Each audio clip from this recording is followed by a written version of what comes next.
Good morning, everyone. It is 8:30. I'll go ahead and call today's meeting of the Clay County Board of Commissioners to order. Our first item on the agenda today is an approval of the agenda. There is an consent agenda addition request. Madam Chair, I'll make a motion to approve the agenda with that added addition. Second. Thank you. We have a motion offered from Commissioner Bear, a second from Commissioner Campbell. Are there any further discussion? Any further discussion? Any further discussion? All those in favor of the motion signify by saying aye. Aye. Opposed, same sign. Carried.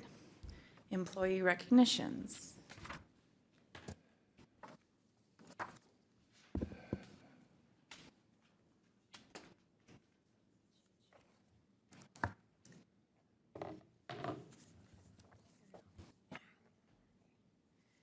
Okay, this is what you're all here for, right?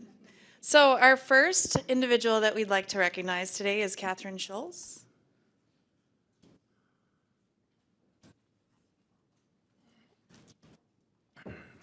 Catherine, this plaque is given to you in grateful recognition of the 15 years of service to Clay County and our citizens. Thank you so much for all that you do. Karen? I want to congratulate Catherine on her 15 years. Catherine and I actually started together on the very same day 10 years ago in income maintenance. So we did our trainings together, went down to the cities. I've had the privilege of watching Catherine grow and excel in her field, and she has been very strong in her employment, one of the people that I can go to when I need help. So just want to congratulate you for an amazing 15 years and 10 years for helping me become what I am and watching you grow. Thank you.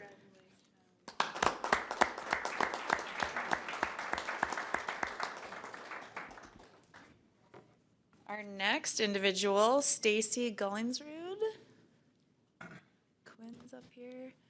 Stacy, this plaque is given to you in grateful recognition of the 25 years of service to Clay County and our citizens. Thank you so much for all that you do. Morning, everyone. So Stacy's supervisor's out today, but my pleasure to step in for her and recognize Stacy for 25 years of service to Clay County. So Stacy spent several years as an adult Rule 79 case manager before transitioning to the civil commitment world in our adult and behavioral health unit. Working in adult mental health, particularly civil commitments, is not for the faint of heart. So your resilience, compassion, and patience has been really a blessing in all the years that you've been there with us. It's been a steady presence for us for decades. I remember you being kind of a veteran on my first day as an intern at Clay County. But just Kirsten, myself, your whole team in Clay County, we're grateful for your commitment. So congratulations. Thank you very much.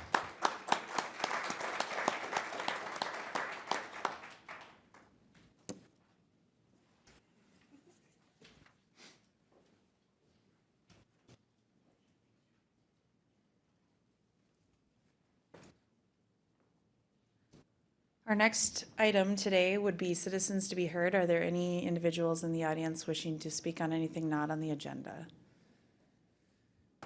Any citizens to be heard? I do know that we received two emails for feedback on the public hearing at 9 o'clock. Can we have those testimonies added into the comments for that hearing? Okay, thank you. The next item today is the approval of the payment of bills and vouchers. Madam Chair, I move approval of the bills and vouchers. Motion offered from Commissioner Ebinger, a second from Commissioner Krabanoff. Any further discussion? Any further discussion? Any further discussion? All those in favor of the motion signify by saying aye. Aye. Opposed, same sign. The motion prevails. The minutes presented from the February 17th, 2026 meeting. Move to approve the minutes from February 17th. Second. A motion offered to approve the minutes as presented from Commissioner Krabanoff, a second from Commissioner Bear. Are there any further discussion? Any further discussion? Any further discussion? All those in favor of the motion signify by saying aye. Aye. Opposed, same sign. The motion carries. Item 2 today is a recognition and proclamation for Social Worker Appreciation Month. Social Service Director Quinn, good morning. Morning, Madam Chair, Commissioners. Thanks for having me this morning. I am here requesting to proclaim March March 2026 as Social Worker Appreciation Month. Just have a brief statement that I'd like to read. So social workers play a critical role in supporting community well-being and addressing social, behavioral, and environmental factors that influence the health, safety, and stability of the community. In Clay County, social workers serve across 5 divisions within social services, often working with residents during periods of crisis, transition, or heightened vulnerability. Peer-reviewed research consistently demonstrates the impact of social work on measurable community outcomes. Studies published in the Journal of Social Work show that social work interventions are associated with improved access to services, reduced unmet needs, and better long-term outcomes for individuals and families, particularly when services address both immediate needs and underlying social determinants such as housing instability, income insecurity, and access to health care. From a public sector perspective, social work is also linked to prevention and cost avoidance. Evidence published in the Social Service Review in the American Journal of Public Health shows that early intervention and community-based social work services can reduce downstream costs associated with child maltreatment, emergency mental health interventions, homelessness, and justice system involvement. Recognizing March as Social Worker Appreciation Month provides an opportunity for the board to formally acknowledge the essential role that our social workers play in strengthening communities and for appreciating those who chose a career dedicated to helping others navigate these complex systems, overcome adversity, and move towards stability, dignity, and hope. With that, I have the proposed proclamation attached. Thank you, Quinn. We'll go ahead and read the proclamation.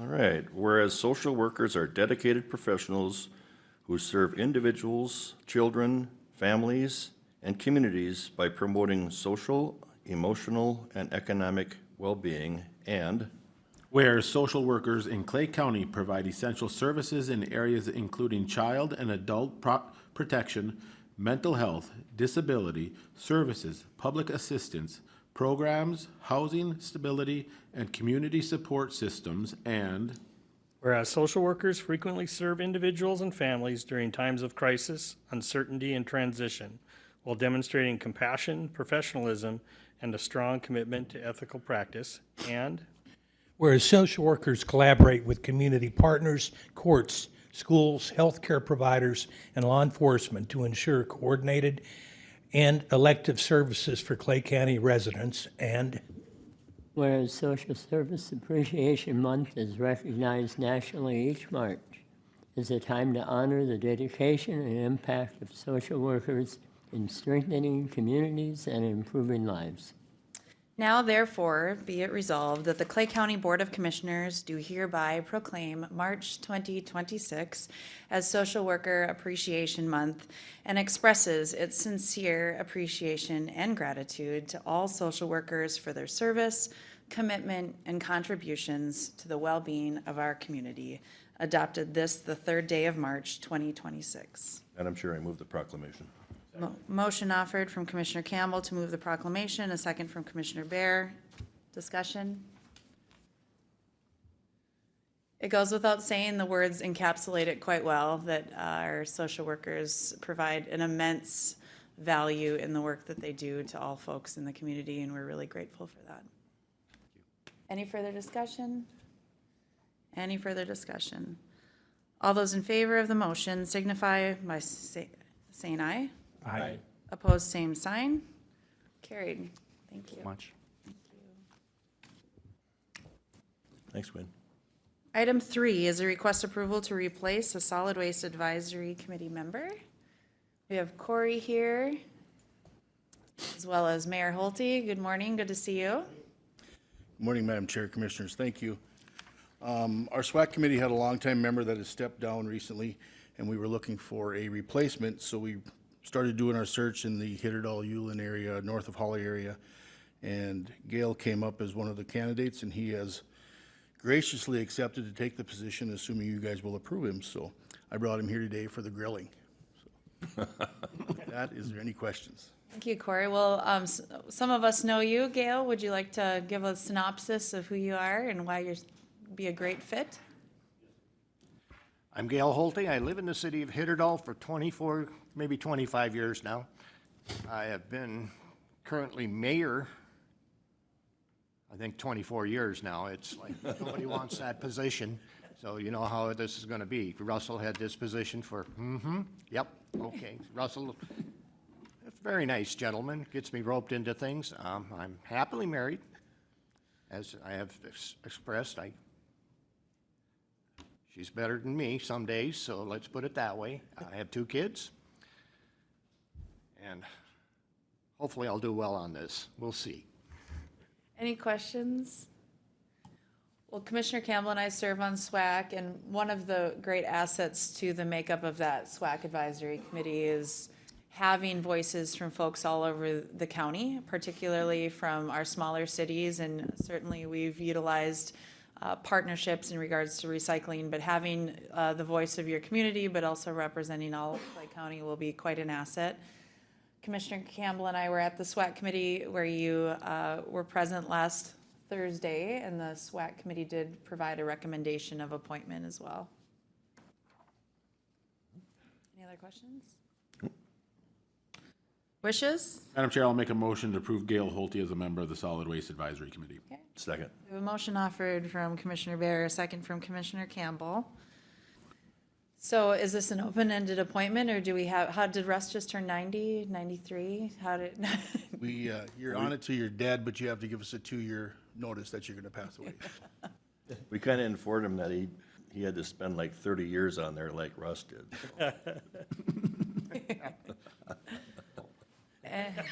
Thank you for agreeing to this, Gail. Yeah, I was around. I remember that. Yeah. Any further discussion? All those in favor of the appointments signify by saying aye. Aye. Opposed, same sign. Carried. All joking aside, thank you. We appreciate it. Thank you. Thank you. Item 4 is our annual department update from the Recorder's Office. Good morning, Kimberly.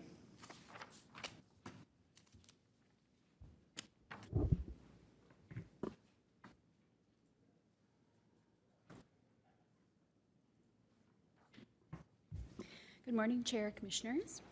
I'm here today to give the annual department update for the Recorder's Office. Just to cover what our mission is, it's to promptly record, file, and preserve documents in an efficient, responsible, and professional manner for posterity and legal purposes. Some of the responsibilities that we have is real estate recording, issuing birth and death certificates, marriage licenses and marriage certificates. We also file marriage officiant registrations in my office, as well as notary public registrations. And then we are the office for the filing of state and federal tax liens. Underneath services, those are not mandated by statute, but something my office provides, and that is performing marriage ceremonies and selling county plat books. To give a little review here of what happened in 2025, we recorded just under 10,000 real estate documents. That's a 12% increase over 2024. We saw quite the decrease after the COVID years. The numbers were really down, and now they're starting to come back up. We issued just under 600 marriage licenses and 177 marriage officiant filings. One of the big things we worked on in 2025 was implementing procedures for new privacy legislation. A lot of the land record departments worked with the county attorney's office to implement this new legislation. It took many, many hours, but I feel like we have a very good procedure set in place for that. One of the other big accomplishments for my office is we started online ordering for vital records, and I'll go through that in just a minute. And then we started e-recording torrents with one of our vendors, so we're kind of getting almost everything done electronically, so that's nice. And one of the other things I just wanted to mention is I'm now serving on the Minnesota County Recorders Association and the Minnesota Association of County Officers Board. So the online vital record ordering, customers are able to upload their applications 24/7 and pay right online with a credit card. They're able to order birth, death, marriage certificates, as well as do their marriage officiant registration right online. It's been really successful, I think. I think it's pretty easy for the customers to use.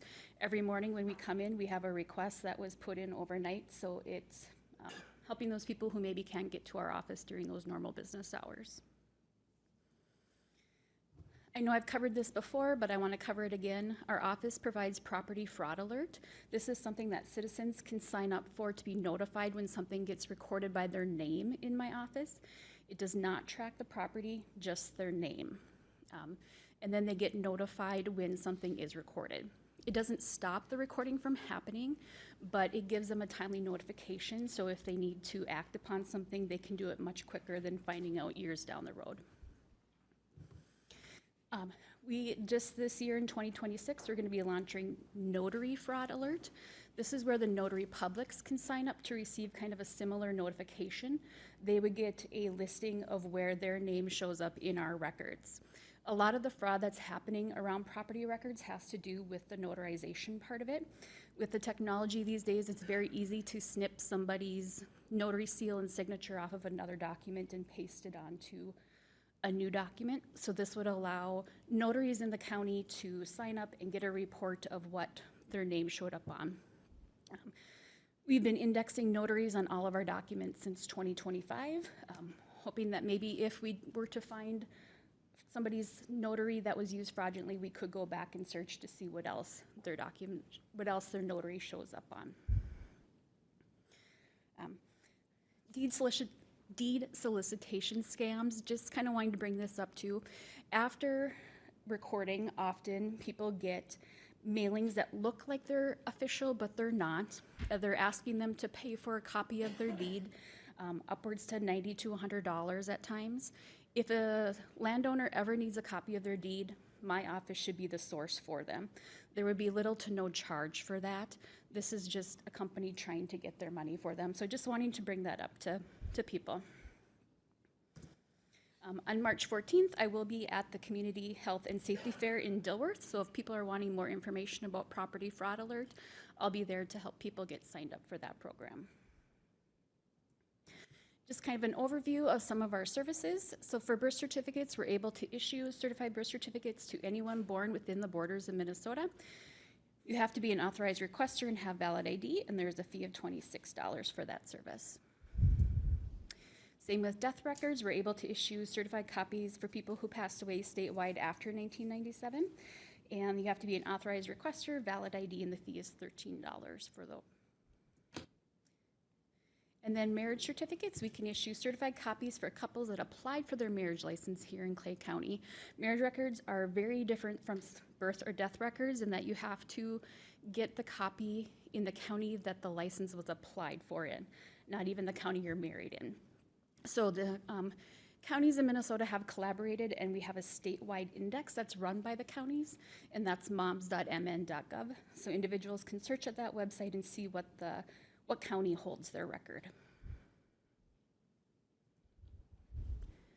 Marriage licenses, we issue those out of our office, and they can be used anywhere in the state. Applicants have to be 18 or older, and there's a $125 fee for that. They do that license application through that mom's website as well, but then they have to come into our office to complete the process. Okay. Kind of saved the best for last here. This is my staff. I have my Chief Deputy Recorder, Amanda, and my 2 Deputy Recorders, Lisa and Jacob. I feel like my office accomplishes a lot for being a small office of just 4 people. And I can't thank them enough. The work that they do allows me to be able to make some of these changes and progress for my office. So I really appreciate everything they do. Any questions for me or for the Recorder's Office? No question, just an observation. Kimberly's department's on my portfolio, and I've worked with them since I was elected. A remarkable job for you and your staff. Everything from transitioning all the records into being scanned in and maintained, all the way back to, I don't know what year, but it was before the Civil War? Like the 1870s. 1870s, right after the Civil War. Just excellent work on that. You brought new technology into the department. You brought new ideas. And that you've taken leadership position in the state, and we're really grateful to have you and grateful for the job you do. Thank you for that. Madam Chair, I have one question. Commissioner Bear. How many marriages did you guys perform out there in 2025? 82. 82? Nice. Additional questions? Commissioner Krabanoff? Yeah, maybe one. One fact that kind of struck me was, why the increase since COVID so much? What would make recorded documents become such a larger thing? Well, during COVID, the interest rates were really low, and so there was a lot of refinancing that took place in 2020 and 2021. And so then, because those all came in those years, 2022 then was quite a bit lower because nobody really refinanced then in 2022, 2023. Like we would have normally saw kind of some consistent refinancing. We didn't really see that in 2022, 2023. Thank you. Commissioner Campbell. Thank you. You're talking about the marriage license and somebody who might have been married for a long time and they may have misplaced or don't know where that marriage license is, because my understanding that is what's used for women for the name change, Yes, right? Is that correct? yes. And so can you tell us how long that would take for somebody to request, from the time they request to receive a new marriage So- license? Every county will be different, but here in Clay County, if you put that request in, we process it. If we receive it during business hours before like 2:30, we can process it that same day and put it in the mail. Otherwise, it would go out in the mail the next day. So it is a pretty quick turnaround. If somebody needs it right away, they can walk into our office and request it as well. Of course, other counties are going to be different, but it's mostly going to be mailing time if you request it online for the wait time. And again, that's in the county that they applied for the marriage license, or Yes, and it gets very. county they were married in. Yeah, and it gets very complicated, which is why kind of the recorders came together. It was back in 2007, 2008 to develop this statewide index. Because there was a period of time where not even both applicants had to come in and apply for the marriage license. So back in that time frame, typically just the groom came in. So the bride was never even present at the application process, so they didn't know which courthouse it even was. They just knew where they got married. So it became a very complicated customer request to fill when you couldn't find their marriage record in our records. And so that's why we have that statewide index to help with that. And it's been a very successful program. Very good, thank you. Any questions? I'm shocked that during that time, it was mainly grooms that came and got the document. Yeah, it's I interesting. might not be married if that was. Any questions? Kimberly, thank you. I know you serve on a variety of committees that have some overlap with other department heads at the county, and it's always been very important to have your department's representation on that. You certainly provide a great deal of knowledge and clarity, and to have you actively advocating on a statewide level is always in Clay County's best interest. So thank you for meeting the needs of our citizens. We appreciate your work. Thank you. Any further discussion? All right. We're about 8 minutes ahead of the public hearing. Is Corey still here? No, shoot.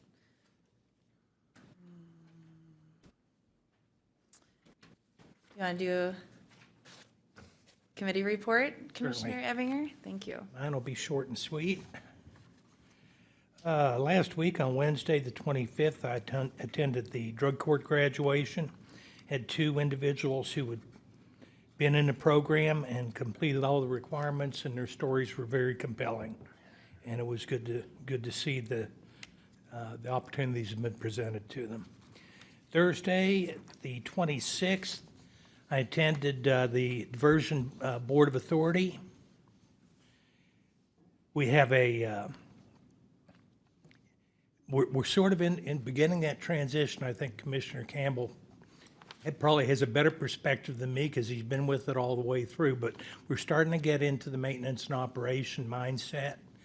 A lot of the projects are approaching completion. There's not been a lot done, obviously, in the last month on construction, but things are poised to get completed.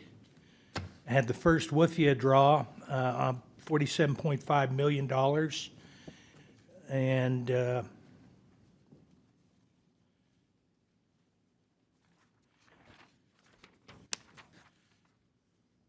otherwise, it's generally just covering normal business issues. And that completes my report. Thank you, Commissioner Ebinger. Commissioner Krabnoff? Thank you, Madam Chair. Tuesday, the 24th, I had the Historical and Cultural Society Finance Committee meeting. finalized, and so we bring a recommendation for a new endowment fund that we're putting together for purposes of long-term funding for the organization.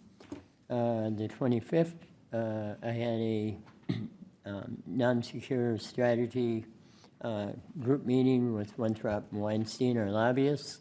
Main things were about contacts that were occurring with legislators to bring forth our proposals and our priorities. Later that day was the monthly meeting, Board of Directors for the, again, the Historical Cultural Society. There, that endowment fund I talked about earlier was approved. And also, I think being we're short on time, I won't bring too much of it, but someday, just to know we were given quite a gift from the Kiefer family, and that we now attain in the museum the pistol of the big gunfight that occurred in 1872 that made Clay County, and we got a sheriff, and we got a lawyer, and or attorney, and that was the beginning. That was on what would be Front Street. That was the big pistol shoot, and they died, and we now have that gun, and it is a ivory handled 30 caliber pistol, and anyway, in a case. But thank you to the Kiefer family for that, and someday we'll show that off. Thursday the 26th, a really wonderful meeting with the Family Resource Center, the stakeholders. We had updates. This is a very, very active group, bringing in hundreds of people, searching of resources, getting them in right directions, and this program is really elevated, finding people in need of services and how to connect them, and they're doing just wonderful work. I think at some point Quinn may be back and we'll do a deeper dive into that. Later that evening, I had the CAP-LP Finance Committee and Board of Directors meeting, and that went on a monthly meeting. Main events on that, we had a spotlight by our Human Resource Director on human resources, what they've done internally over the last year. We had our annual budget brought forward by our Finance Department, and that was approved.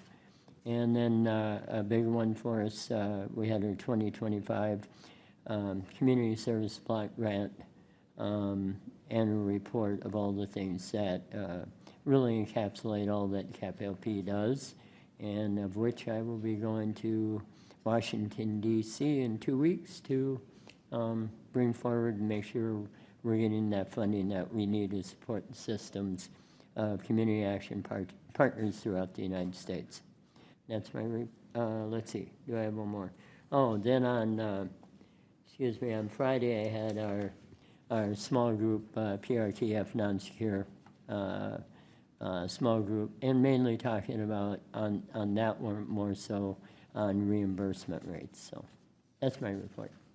Thank you, Commissioner Kravinoff. We do have a couple minutes, so Matt, would you like to start setting up? Would that work? I do know we have a sign up, so please, if you've not signed in, we do need folks to sign in for the purpose of the record, so make sure we get you signed in, and if you're wanting to speak, we'll you'll be able to do so because of your being signed in.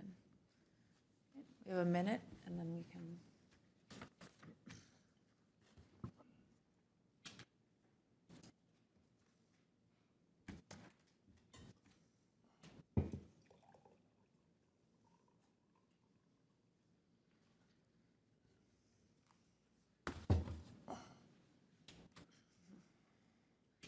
So item 5 today is a public hearing request for Scott DAHMS, a petition for a text amendment. We have Matt Jacobson, our Planning and Zoning Director, and then what's being requested today is to act on the Planning Commission's recommendation to deny Scott Dom's petition for text amendment to the Clay County Land Development and Subdivision Ordinance to reduce the minimum commercial lot size from 1 acre to 0.5 acres and reduce the cannabis business adjacent residential setback from 500 acres to 250 acres in the Agricultural Service Center zoning district. It is 9 a.m. It would be feet and not, 500 feet and 200 feet, Madam Chair. I was like, that's a lot of acres. So, yeah, there is an issue with how it's advertised, but it's pertinent to the discussion that was forwarded from. Madam Chair, I move to open hearing. We have a motion offered from Commissioner Campbell to open the public Second. hearing, a second from Commissioner Bear. Any further discussion? Any further discussion? Any further discussion? All those in favor of the motion signify by saying aye. Aye. Opposed, same sign. Carried. We are in public hearing, and the memo, the second page, does advertise that correctly, so my apologies. Matt?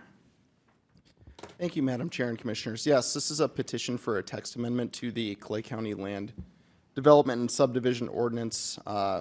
It's a two-parter. One is to reduce the cannabis business residential setback, and then to reduce the minimum commercial lot size in the Agricultural Service Center zoning district. More specifically, the request is to reduce that cannabis business setback from 500 feet to 250 feet in the Agricultural Service Center zoning district, and then to reduce the minimum commercial lot size in the Agricultural Service Center zoning district from 1 acre to 0.5 acres. This would impact kind of our smaller town sites throughout Clay County, so your Rollogs, Downers, Bakers, Rusteds, Craignesses, Averills, et cetera.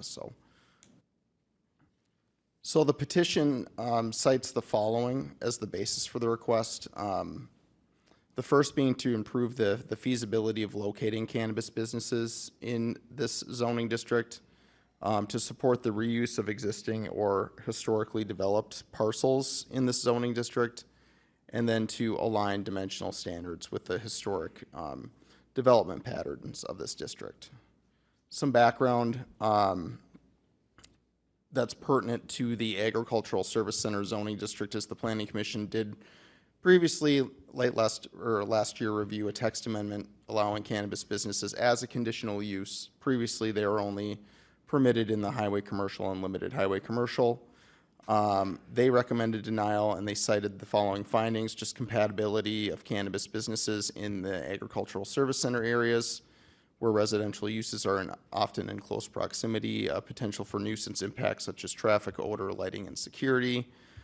Just limited operational experience with cannabis uses at that time, just being that the ordinance is new, and just wanting to see how it goes without making changes to it before any businesses are actually established in the county.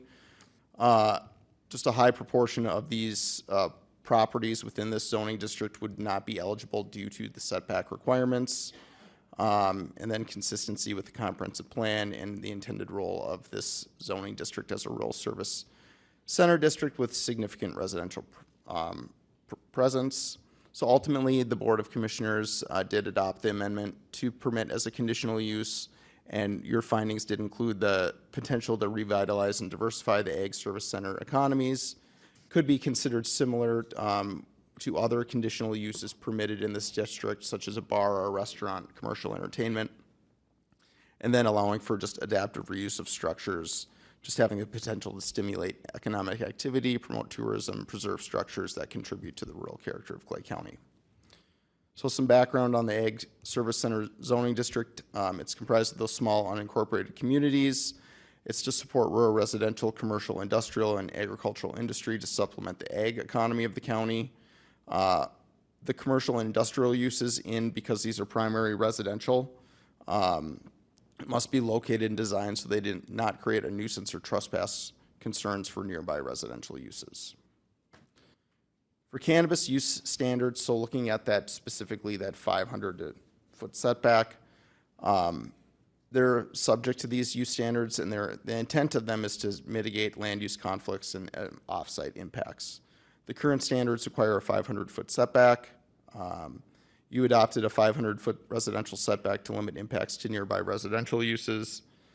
This would be consistent with separation distance for similar sensitive uses such as schools and daycares which is in Minnesota statute, as well as similar setbacks for other uses in the Clay County Land Development Ordinance. Also reflects that statutory requirements that cannabis businesses be located at least 500 feet from daycares. We just have it's relevant because we have a number of at-home daycares throughout Clay County. And this setback would reflect that as well. Also have a minimum lot size for commercial uses, and really the purpose of that is to regulate development intensity and then the overall scale of commercial uses to ensure compatibility with surrounding land uses, to support safe, functional, long-term site design, provide adequate area for building separation, buffering, and mitigation of noise, lighting, traffic impacts. The minimum is really to help ensure essential on-site functions such as access, parking, emergency vehicle access, drainage and stormwater management, utility placement, snow storage, and also to reduce spillover impacts to other properties and public rights-of-way. This lot size would be the smallest minimum standard in Clay County. Though it would probably be I'm going to say it'd be a larger lot size for if you're in a city. But the difference there is that properties in unincorporated areas need space for wells, for sewage treatment. They don't have those utilities provided to them by the city. Cities also offer more dedicated areas for off-street parking as well. Of particular note is just thinking of future lots. If the lot size were to be reduced, you do have to have adequate space for 2 soil treatment and dispersal areas for any lot that's been created after January 23rd, 1996. And that's to support the system placement, and then if you ever need a backup if one drain field fails. For lot size, again, you might get more competition with building footprint, sewage placement, parking and loading, and impacts to other properties. These were some concerns that were previously cited by the Planning Commission as well, particularly in these areas where you might have some commercial uses near residential properties. Other considerations is that recently, I think it was January, the Board of Adjustment did deny a variance to reduce the cannabis business setback from an adjacent residence from 500 feet to 250 feet. This was last year, sorry, and that decision is under appeal in district court. The petitioner's lot is also under that half-acre minimum lot size request. We have had a number of comments received from Alliance Township. Can I quickly ask? Yes. Go back one, please. In regards to the decision that's under appeal for district court, do we have any idea of the timeline of that? I think we have a hearing for that on March 12th, I want to say. Yeah. Thank you.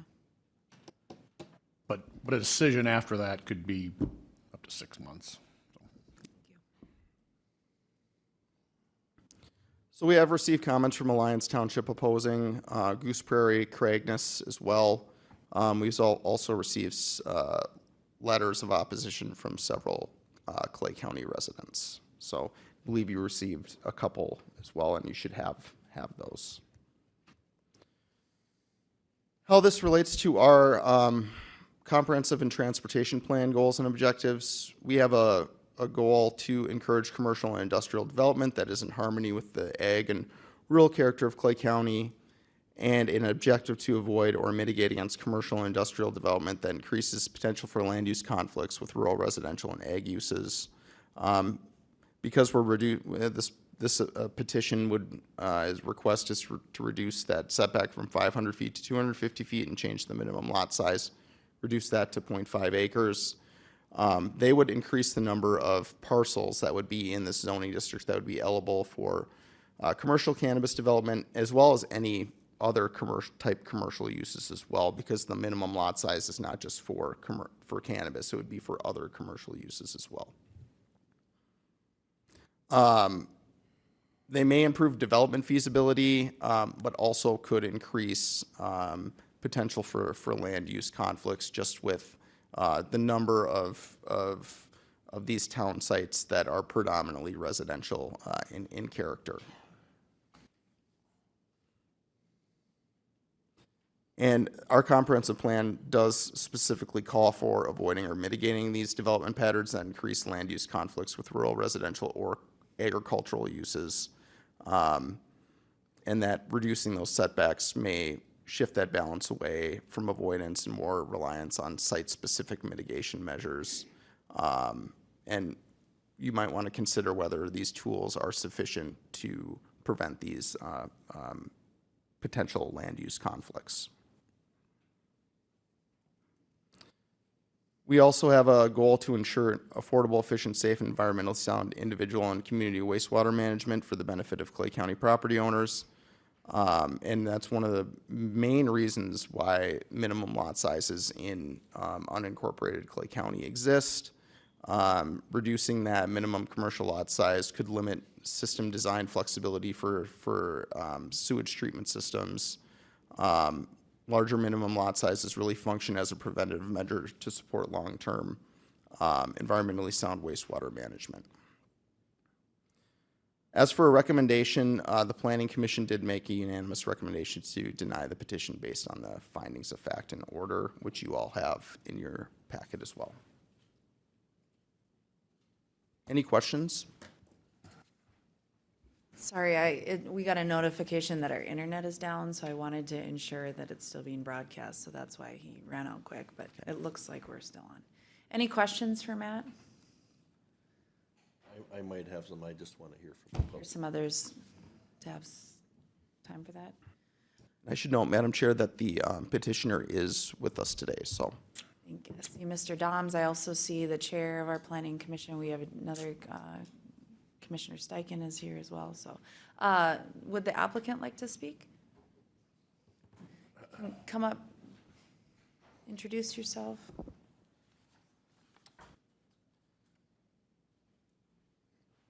Good morning, Mr. DAHMS. Good morning. Good morning, Commissioners. My name is Scott DAHMS. I'm an architect, a business owner, and the owner of the Baker Elevator property. I did not inherit land or capital. Everything I have built has come through professional training, calculated risk, and sustained work. The Baker Elevator represents years of structural stabilization, design effort, and long-term investment. Baker was once a functioning agricultural service hub.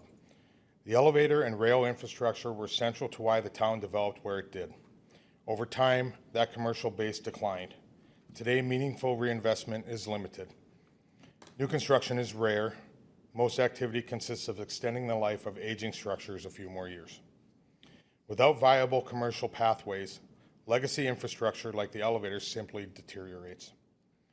The site itself is constrained between the railroad tracks and the roadway, exactly where grain facilities were historically located for efficiency of rail and truck access. It sits on the northwest edge of town. To be precise about proximity, the closest residence is approximately 260 feet away. Two others are approximately 426 feet away. Beyond those, the next residents are roughly 600 and 800 feet away. There are no residences to the north or west beyond that other than agricultural land. All residences are to the southeast. Of the three closest residences, only one has expressed opposition. My closest neighbor and the next closest are not opposed and were not included in the petition effort. So while opposition exists, it is not uniform among those most immediately adjacent. I understand that public concern is part of the process. It has been difficult at times to hear criticism from individuals who never approached me directly beforehand. I have invited neighbors into the elevator over the years to see improvements and progress. I have attempted to be transparent and accessible. I have offered to help people when they needed it. I have been a good neighbor. But this decision should ultimately rest on ordinance structure and planning consistency, not personalities. This amendment addresses two structural issues. First, minimum lot size in the Agricultural Service Center District. ASC districts were historically platted as compact service hubs built on small lots clustered around rail infrastructure. The current dimensional requirements do not reflect that historical pattern. They apply a scale more consistent with large rural tracts than compact commercial nodes. Second, the adjacent residential setback as applied to cannabis businesses. When Minnesota drafted cannabis legislation, it was not rushed. The state worked on statutory language, regulatory frameworks, and licensing structure for years before legalization took effect. Although cannabis is a relatively new legal industry, the regulatory environment governing it has been deliberately and meticulously developed. This is not a wait-and-see industry. Licensure in Minnesota comes with detailed timelines and compliance obligations from day one. Controlled access, 24-hour surveillance, seed-to-sale inventory tracking, reporting requirements, and inspection authority. In many respects, these facilities operate under more structured oversight than pharmacies and any other retail business. The framework may be new in implementation, but is not experimental in design. Applying broad rural setbacks to compact ASC districts effectively prevents reasonable commercial reuse in areas historically designed for commerce. This amendment does not eliminate setbacks, it recalibrates them to match the district's built reality. When regulatory standards remove viable commercial opportunity from a district originally created for commerce, that opportunity does not simply pause, it disappears. Once commercial viability is effectively designed out of a district, it is rarely restored. The practical message becomes that historic commercial sites may no longer function commercially, which permanently alters the district's economic potential. Regionally, Clay County standards are not uniform. Adjacent counties vary in their setback requirements. Some impose shorter distances. Some have no cannabis-specific residential setback beyond standard commercial controls. Adjusting Clay County's ordinance would not place it outside accepted regulatory practice. Under Minnesota land use law, zoning decisions must be reasonable, supported by findings, and consistent with the purpose of the district. Courts review local land use actions under an arbitrary and capricious standard, meaning decisions must be grounded in articulated planning principles rather than generalized opposition. ASC districts were originally built to support commerce. If dimensional standards functionally eliminate commerce from historically commercial rail-served parcels, the ordinance undermines its own purpose. When properties cannot generate reasonable income, deterioration follows. Eventually, owners walk away. At that point, the burden shifts to the community to manage blight, safety risks, and fire hazards. Adaptive reuse is how communities preserve character while maintaining economic viability. The elevator helped define Baker's identity. Structured, lawful investment is how that identity is retained, not lost. I appreciate the board's prior support and the seriousness of which you approach these decisions. I respectfully ask you to reconsider the Planning Commission's recommendation and approve the proposed text amendment so that the ordinance reflects the historical form and functional purpose of agricultural service center districts. Thank you for your time. Thank you, Mr. DAHMS. Does anyone have any questions for Mr. DAHMS? Any questions? Thank you.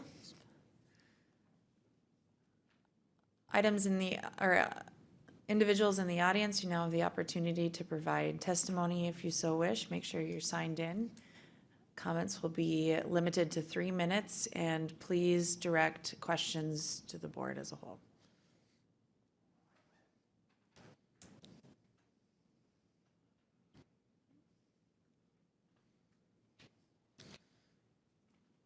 Good morning, Mr. Hildebrand. Good morning. My name is Joel Hildebrand. I currently am a member of the Planning Commission, and I just ask you to give careful consideration to the findings of fact and the reason that we did vote unanimously against this text amendment.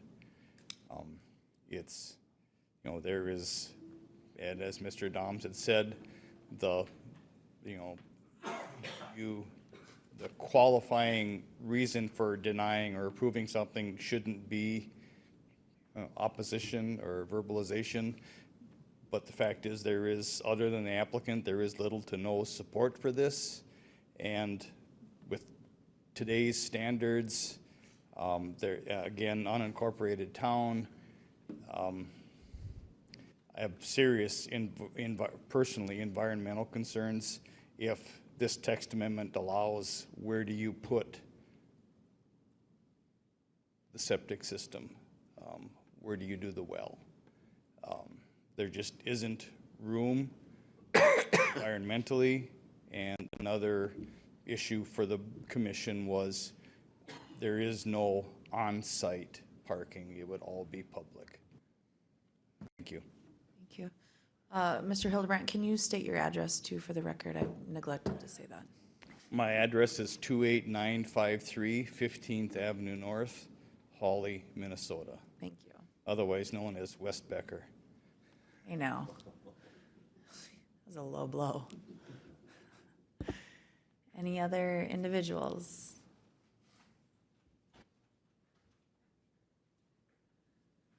Good morning. Please identify yourself for the record. My name is Kathy Song, and I live at 3408 38th Street South in Moorhead. I grew up in Baker, and I still farm in the Baker area. And I have a question for your board members. Why should the rules be broken or changed for one person? I have been at meeting after meeting and have heard the board members say how hard they've worked on each cannabis ordinance and regulations. So I have a question. Why should the rules be broken or changed for one person?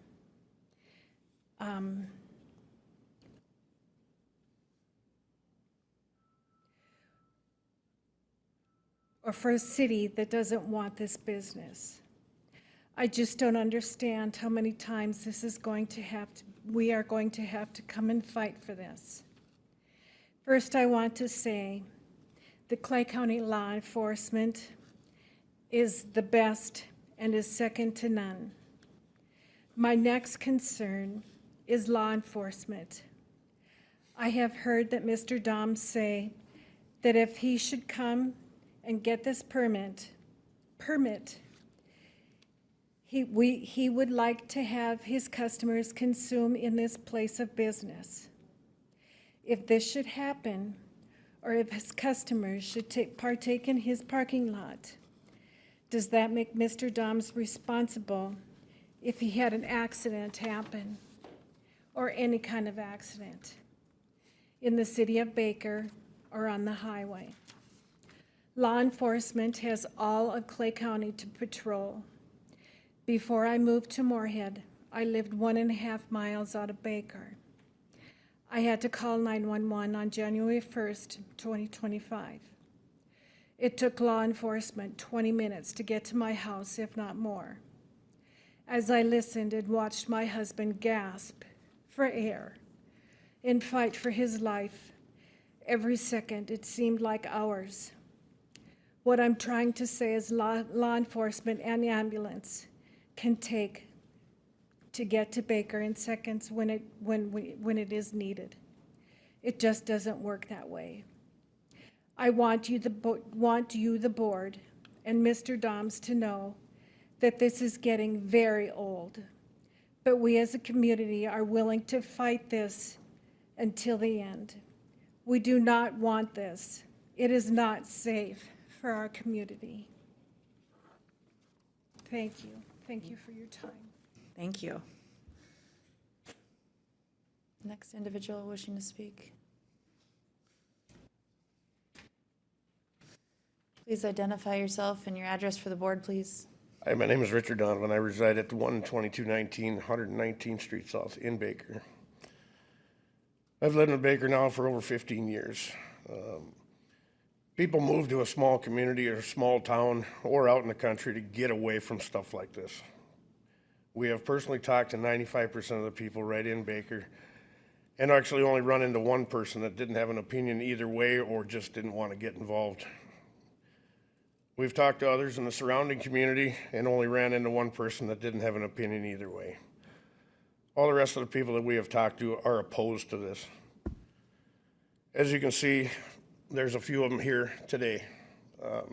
The first public meeting that we had, we packed this place. There was a lot of people in here. This is a strong, supportive community that helps people when they're in need. Doesn't matter whether you're stuck in the snow and need a pull, or if your lawnmower's broken, you need a mow. If your plow's broke, just need some snow moved, or something in your garage moved. People pull together and help each other out. Scott told council members on his first meeting that he talked to most of the people in Baker, and everybody was okay with it. I'd like to know exactly who he talked to, because nobody we've talked to opposes it, or nobody wants this here. He boldly lied to you about something so small. What else is he lying about?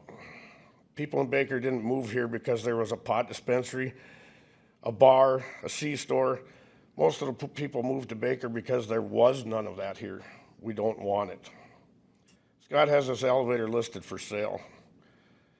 I believe he's looking to create chaos here. He's looking to make a quick buck on his elevator, basically sell it and bolt out of here, leaving everybody in town of Baker with his destruction to our community. Which leads me to the next question. Where do we go next after something like this gets pushed into our community? I'd like to say thank you for your time and attention to this matter. Thank you for your testimony.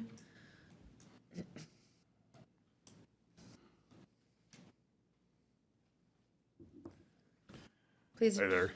My name is Nathan Edwards. I live at 12225 118th Street South in Baker.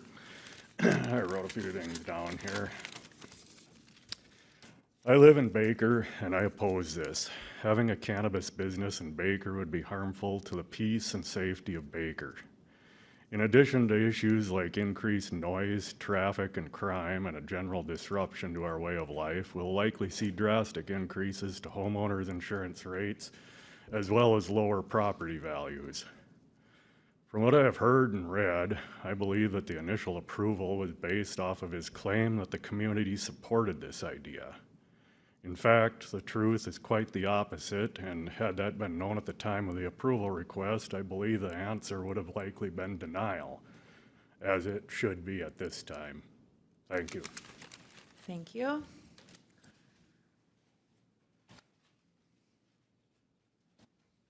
Good morning. Please identify yourself for the board. Good morning. My name's David McLaughlin. I live at 11704 123rd Avenue in Baker, along with my wife Debbie.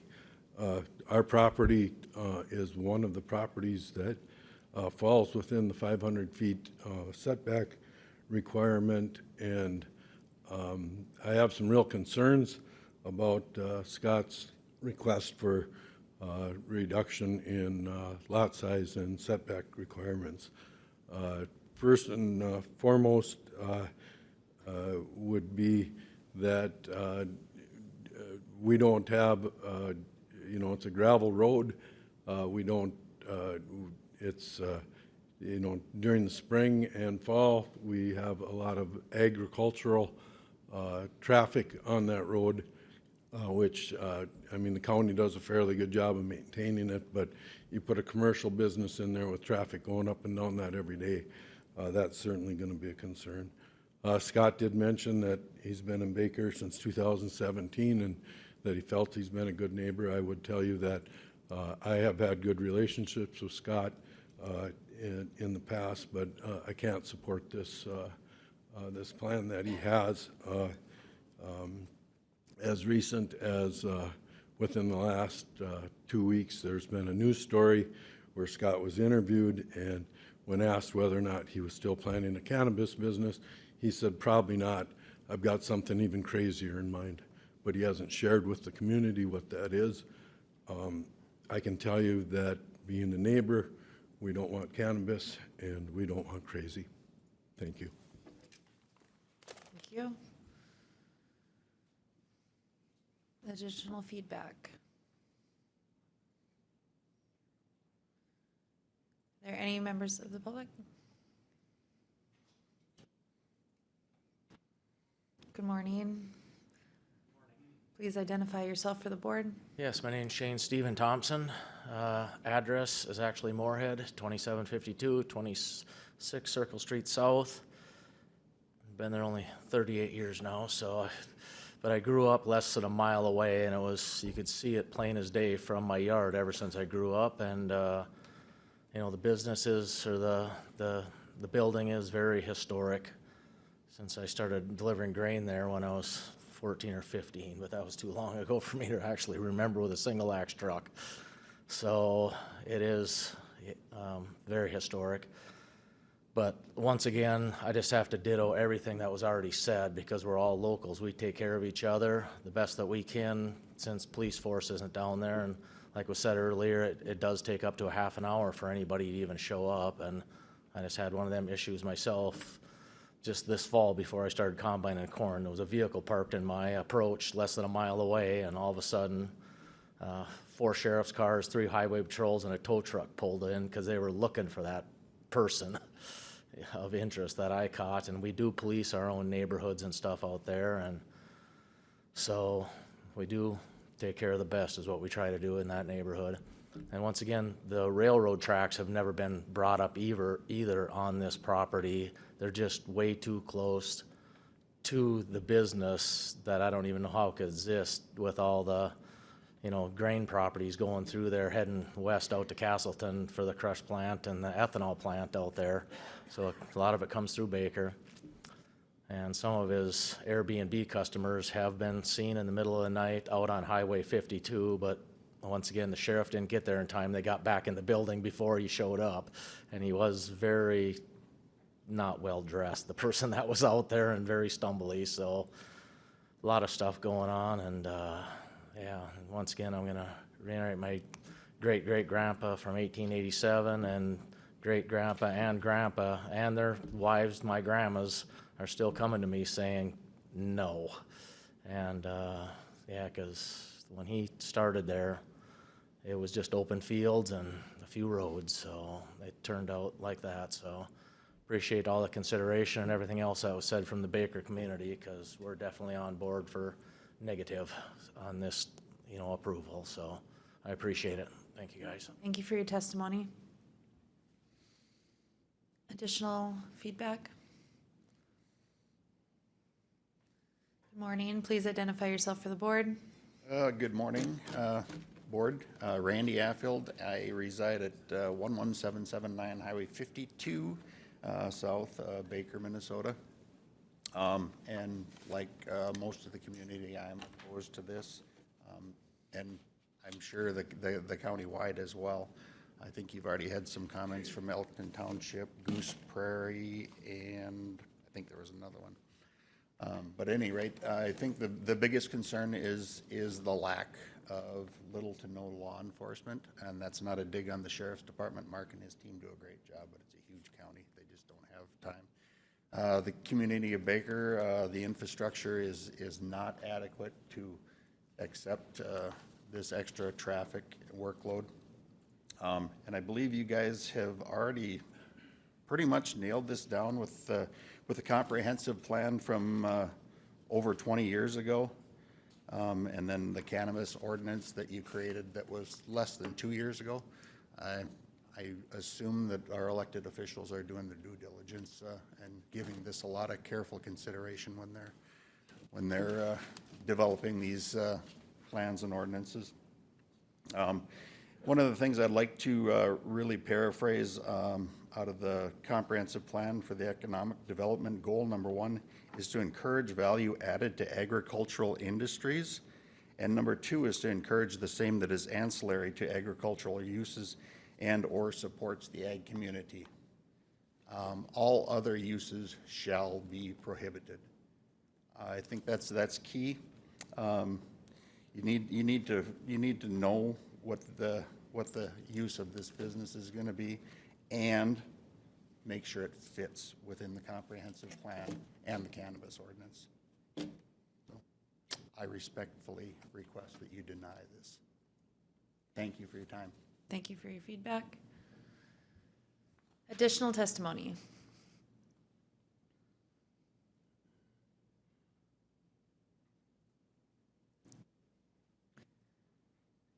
Good morning, Councilmember Steichen. Please introduce yourself for the record. My name is Dave Steichen. I live at 804 Crochus Drive in Dilworth, Minnesota. I'm the vice chair on the Planning Commission. So Madam Chair and council members, thank you for taking my input here. It's important to understand that the decisions we make are going to be with us forever, unless it's changed. If we lessen the requirements and put a blanket change on the lot size, the setbacks, it just seems like we're setting ourselves up for lots of difficult situations. If there's something that comes up, they should be handled individually, but to have a blanket statement to cover all these things, and I'm going to mention a couple things later, I'm going to not mention what's already been talked about, but I do appreciate people that have ideas for businesses that bring economic stimulation to an area, county, city, or whatever. But they do need to fall within the guidelines and regulations that are in place. For those who are familiar with the Planning Commission, just like all of you commissioners, you take your jobs, your role very seriously. I, as a vice chair and the chair being here, we also do that. Every decision that comes before us is discussed to the nth degree, and I appreciate all the input on either direction it might be going. So, but the commission, our planning commission, on this petition stood firmly, unanimously against changing the ordinance.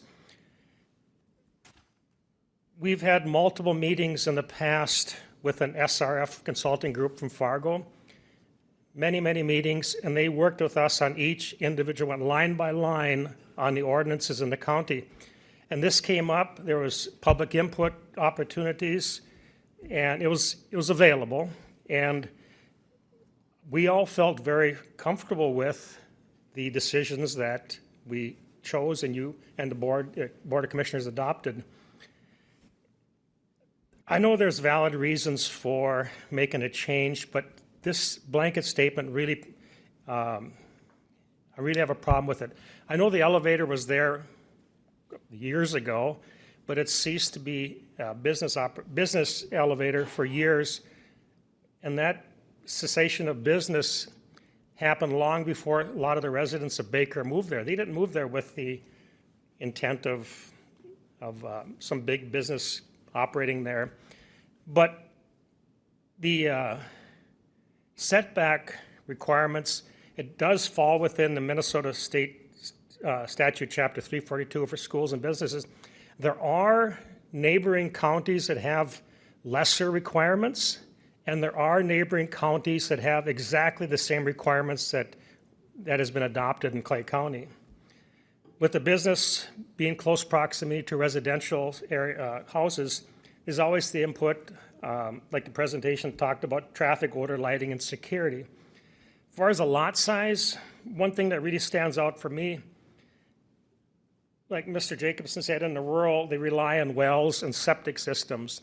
And there need to be a separation on those two things because you don't need to, you can't contaminate each. And they're designed to be set up to have two, enough area to have two septic systems in case one fails, you can go in with another one. So just that in itself, the building footprint, the parking, the spillover of loading, and impact on adjacent properties is a real problem. I'm just going to read the ordinance. This states that commercial and industrial uses of agricultural service centers must be located and designed so they do not create nuisance or trespass concerns for residential areas. I hope your decision today will reflect protection of the health, safety, and welfare of everyone. And my hope is that you agree to not make a change. Thank you, Mr. Steichen. Appreciate that. Further dialogue? Any further dialogue? Did we have anyone on Teams that wanted to speak? We do not, Madam Chair. Last call. Any further discussion from anyone in the audience? Board? Yeah, Madam Chair, I do want to mention again, as you did at the start of our meeting this morning, that we did have some additional written comments that wanted to be put into the record, so I want to just make sure that those are also put into the record this morning as part of the public hearing. Thank you. That was from a resident Christy Donovan and residents Massey's. Due to work restrictions, we're not able to attend today, so we'll make sure that's part of the record. Board questions, discussion? Madam Chair, I'll close the public hearing. Okay. We have a motion from Commissioner Bear to close the public hearing. Second. A second from Commissioner Ebinger. Any further discussion? All those in favor of the motion signify by saying aye. Aye. Opposed, same sign. Carried. All right. Board dialogue. Yes, Commissioner Campbell. Madam Chair, thank you. When this came before our county board, it must have been a few months ago now, the idea was to amend our ordinance to allow certain uses within the ag service centers within Clay County. We did move to approve that request. When we did so, we did not do it based on one particular location. We did it, I believe there was potentially 28 different sites that could qualify. Is it 28 or 38 or? Yeah, Madam Chair and Commissioner Campbell, is roughly like 8% of the lots, so yes. Yeah, so that being said, one of the things that we talked about there is that we approved that subject to conditional use by the Planning Commission. And we felt that that would be the appropriate channel for anybody who would be applying to do so. I think there would have been really strong concern if it would have been requested upon this board at that time to change setback requirements. I don't think there would have been any interest on the part of this board in doing that. So having said that, you know, this going through the planning, and by the way, the Planning Commission originally even recommended to us not to even approve what we did do, but I don't think that was a unanimous vote at that time on the part of the Planning Commission. This one from the Planning Commission was a unanimous vote after hearing what they wanted as the conditions. And I believe the Planning Commission made the right choice. I think, you know, even within that process of the Planning Commission, if somebody wants to deal with changes to setbacks, there already is a process in place called a variance. And there's a variance option that they can go through to do that. That's, in some cases, it might be as a result of a hardship. And it's my understanding that that process has even been followed here. So when I think this would really open up to an awful lot of other conflicts as it results in changing the setback requirements within the zoning document. I think that really creates a multitude of potential issues. And so having said that, I would oppose this motion to, I would support the motion to deny. Questions and comments from the board? Any questions and comments? Commissioner Bear. I just have one comment. I guess maybe a couple. But yeah, setbacks are set. We've had these same setbacks set for 20 plus years, and we just redid our whole ordinance with the same setbacks. To go and change this, and that is, I believe, a little out of hand, especially when you can go through and get a variance, at least ask for a variance. And sometimes when you get a variance, you have to get the neighbors on board to agree to it too. And with this, it doesn't sound like many of them don't want it, or they're not willing to come out in favor of it. So with that, I'm also opposed to this. So. Questions or comments from the board? Matt, do you have a comment? Yeah, Madam Chair, just for some context specific to cannabis businesses as well, and with the ordinance that's in place, I should note that the Planning Commission has received 2 other requests for cannabis businesses. These have met the setbacks, and they were both approved unanimously in this past year. Commissioner Campbell. Yeah, that was one of the other things I was going to address. The whole cannabis deal in Minnesota is relatively new compared to how long we've had ordinances in the past. And I think Clay County is probably one of the first ones under Matt's direction to really establish a cannabis zoning ordinance. You know, that's a new deal, you know, and when we talked about before, in some of these ag service centers, there might be another application in another area that the planning commission might deem as appropriate. As, you know, it can be an ag-related business. So, again, I think we've done the right thing. Anymore, I'll just be repeating myself, so. Thank you, Commissioner Campbell. Commissioner Krabanoff?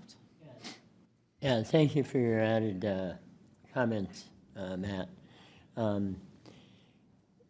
I'll just say, for me, I view the cannabis work that's done as agriculture, and that's why I fully supported the Ag Service Center and even promoted it so that we did have more opportunities.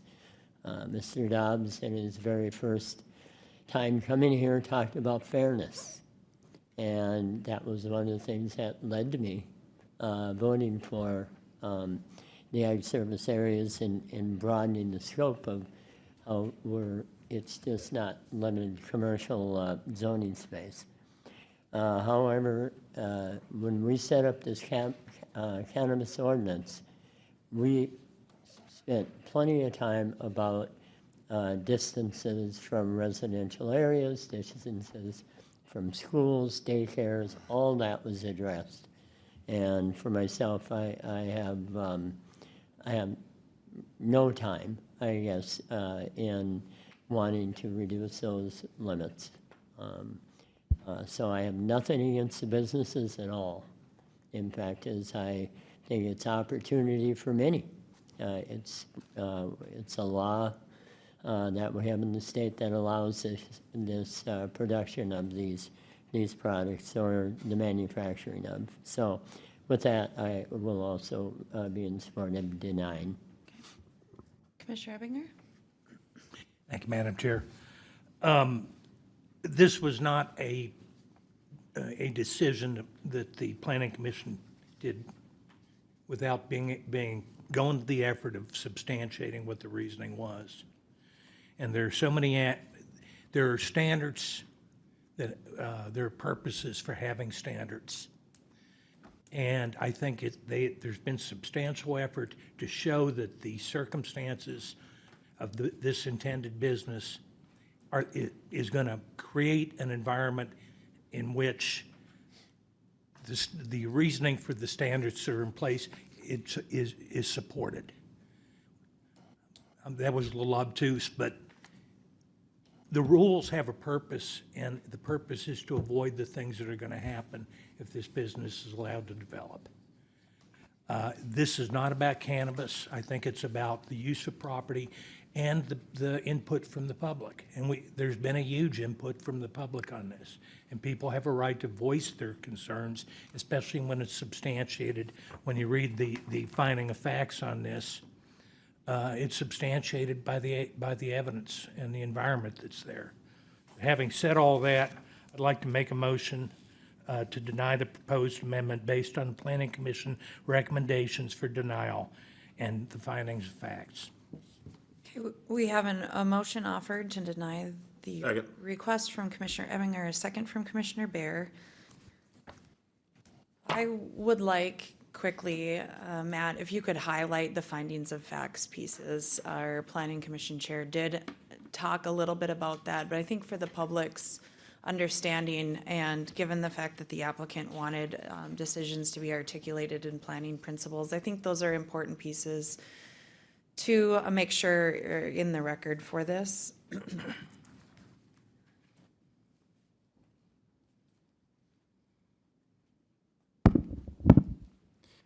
Yes, thank you, Madam Chair. So the Planning Commission made the following findings at their January 27th meeting. We do have review standards for any amendments to the code that are in our code.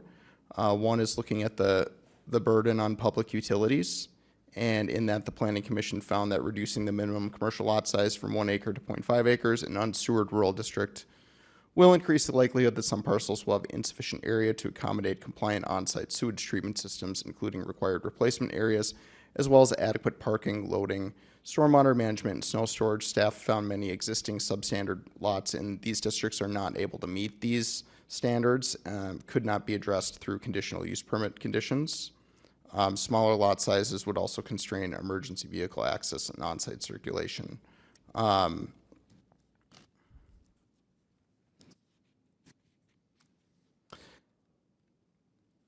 For consistency with the ordinance, they did find that not consistent with the general purposes of the ordinance would seek to regulate development intensity and minimize land use conflicts, particularly in districts where residential and commercial uses coexist. Requires the ASC district requirements that commercial and industrial uses be located and designed so they do not create nuisance or trespass concerns for nearby residential uses, reducing cannabis business setbacks from 500 feet to 250 feet, and reducing the minimum commercial lot size from 1 acre to 0.5 acre diminishes established dimensional standards that function to provide separation, buffering, and impact mitigation, thereby weakening the ordinance's intent. And the Planning Commission and Board of Commissioners put careful consideration into the development of setbacks and minimum lot sizes. Board of Adjustment can address deviations on their own individual merit. And then finally, the conflict with the comprehensive plan, looking at a text amendment, making sure that it's consistent with the goals and objectives of the comprehensive and transportation plan, which was also recently updated in 2023. So that's also very recent.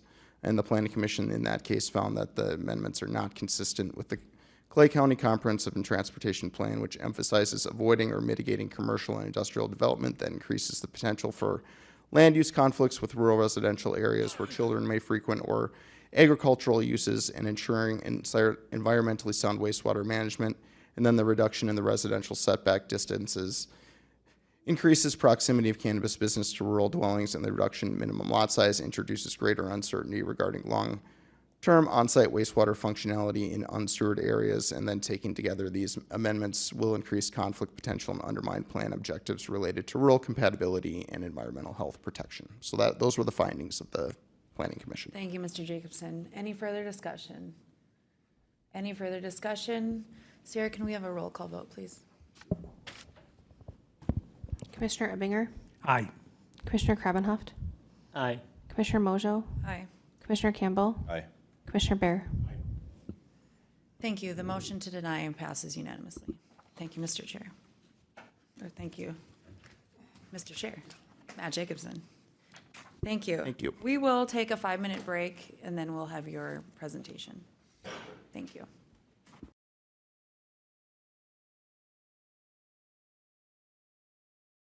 Okay. Item 7 this morning is the annual department update from our Planning and Zoning Department. We have Matt Jacobson again.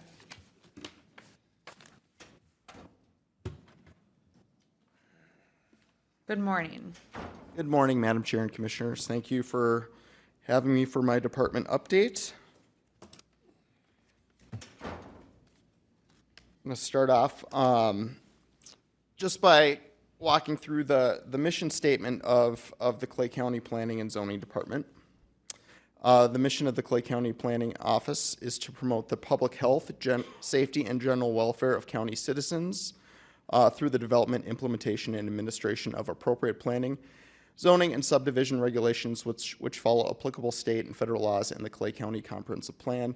I did bold the public health, safety, and general welfare of county citizens because that is essentially what kind of underpins all of the work that this office does.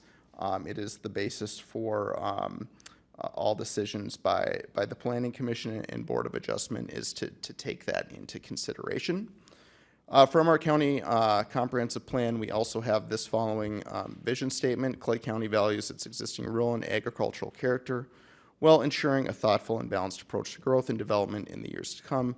Clay County is committed to the principles of equity, inclusion, and service by providing quality services and facilities for all citizens and future residents. Clay County recognizes the importance of its agricultural and natural resources while looking for new opportunities to support economic vitality. Clay County will promote sound planning principles that foster economic, environmental, and community resiliency to ensure that Clay County thrives into 2045 and beyond. So with that, I get into our highlights from last year, just going through different permitting statistics and kind of how that's compared to previous years, and then looking ahead to 2026 as well. So starting with building permits, we had been on a somewhat steady climb from 2019 through 2022 to 2023. There was a large jump in building permit applications that went down in 2024, and 2025 was another big jump, kind of back up to 2023 numbers. I think a lot of that had to do too with there's a number of after the fact permitting that has happened in both 2023 and 2024 as well.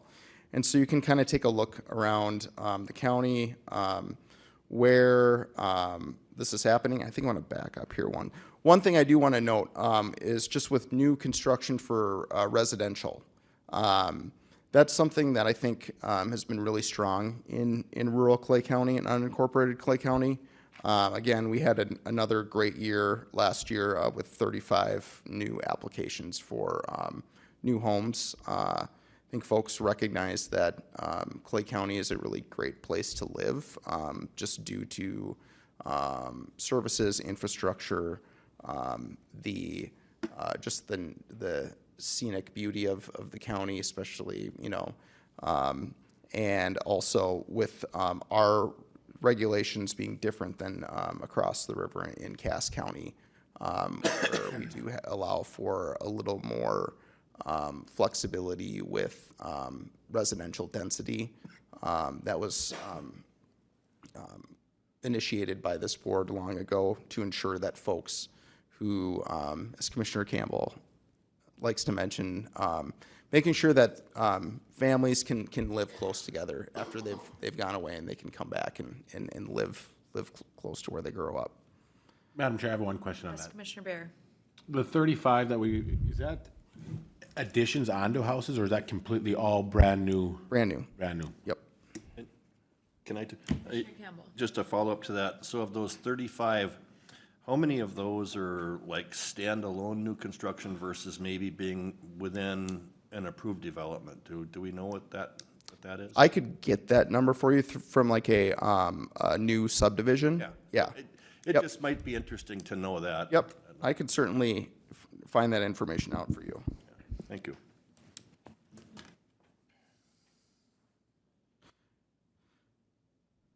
Maybe you can just follow up with an email or something. Yep. So this is kind of where development or applications have occurred kind of throughout the county. The trend has been a lot of development on the east side of the county, specifically the southeast is where a lot of the development has occurred within Clay County, especially within the past 10, 15 years, and 2025 was no different. As for just valuations, so looking at just construction costs on building permit applications, looking at the average value, was just north of $160,000 would be the average building permit construction cost. And then looking at kind of the total value for 2025, definitely a big jump from 2024 to 2025, just almost basically doubling that up to just north of $30 million in applications for new construction. I will say that most of that will likely get built too. It's if someone submits an application, it's definitely, I would say that probably north of 90% of what's applied for does get actually constructed. For subdivisions, a little down this year from last year. Some of that has to do with, we did see a lot, like in 2021, for example, Ms. Savageau alluded to that in her department update about the refinancing after COVID. That was kind of a big year for subdivisions. Did see some plats, saw 3 plats this year, I think 2 commercial and then a residential plat as well. So that should drive some more residential and commercial development here in future years with those lots platted out.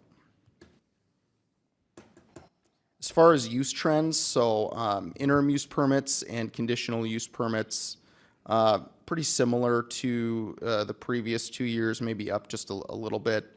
Not like we've seen in 2021, 2022.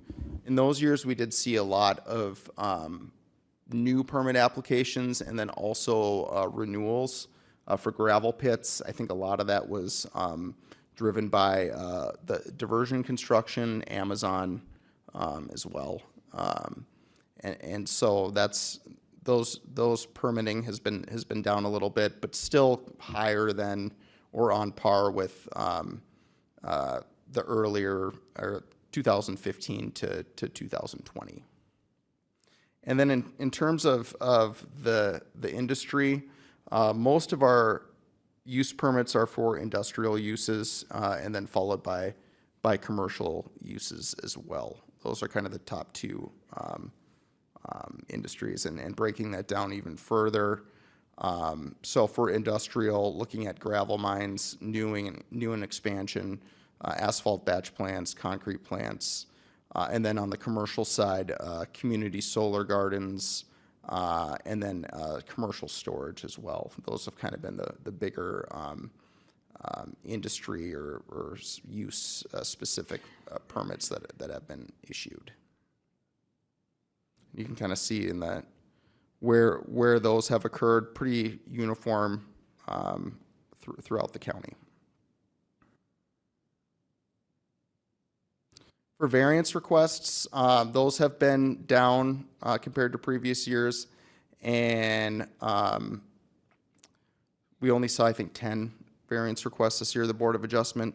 And I think I'd give a lot of credit to just the staff in the planning department and helping applicants who come in for development find maybe an option where they don't need to go through the variance process. I think that has really reduced the amount of variances. And then secondly, just with the code change as well, a lot of our variance requests in the past, or a significant number, came from gravel mining operators looking to mine within a 100-foot property line setback. That used to require a variance, and now it just requires essentially an agreement between the property owners that's recorded. Matt, I also wanted to highlight that. I think you are quite correct. Your office is very flexible and willing to work with landowners and applicants on what is an appropriate utilization and how can we make things work. You know, I said part of the asset in looking at the ordinances and the updates was if we were starting to see trends where folks were asking for variances for things that were quite similar, that really spoke to maybe why the rules needed to change because we were seeing such similarity in those requests. So, you know, I lean into maybe that's why we're seeing the decrease as well, you know, with the understanding that we want to be as flexible as possible while understanding all of the components that we have to maintain. So thank you. Thank you. And so just to look at kind of where these variances requests occurred throughout the county. Pretty stark north and south divide there. For violations, 2025 violations have been down from 2024 in terms of violations that have been resolved. I would give all the credit to Erica in our office who's done a fantastic job of tracking violations, working with property owners and landowners to find solutions, and then when necessary to, if those options don't work, working with the attorney's office as well. So I have to give a lot of thanks to Mr. Melton and his office for all the support and collaboration that we've done on zoning violations. I know that it's not like that in every county, and so really appreciate that partnership that we have with that, and working to make sure that these violations are resolved. A lot of them are very, very minor. Some are just a little bit more sticky than others. So.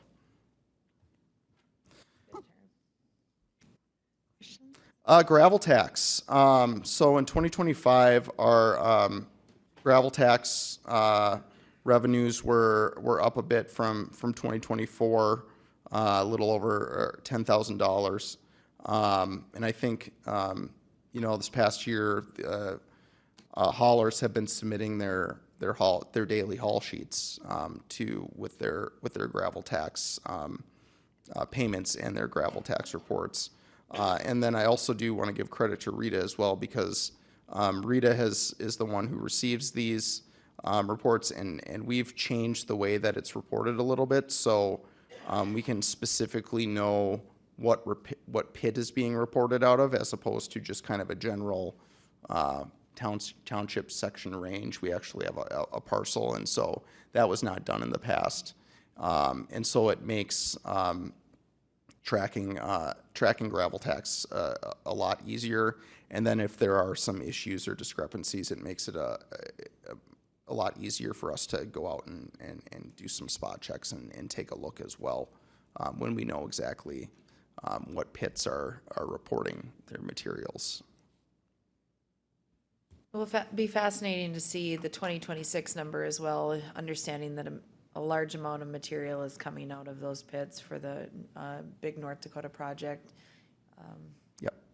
I also think it's important that the public understands that surrounding counties in Minnesota also have gravel resources, and while it may seem like the revenue and cubic yards coming out of Clay County is much less than it has been in the past, which is so, I believe that gravel trucks on the road have increased because additional pits are being utilized.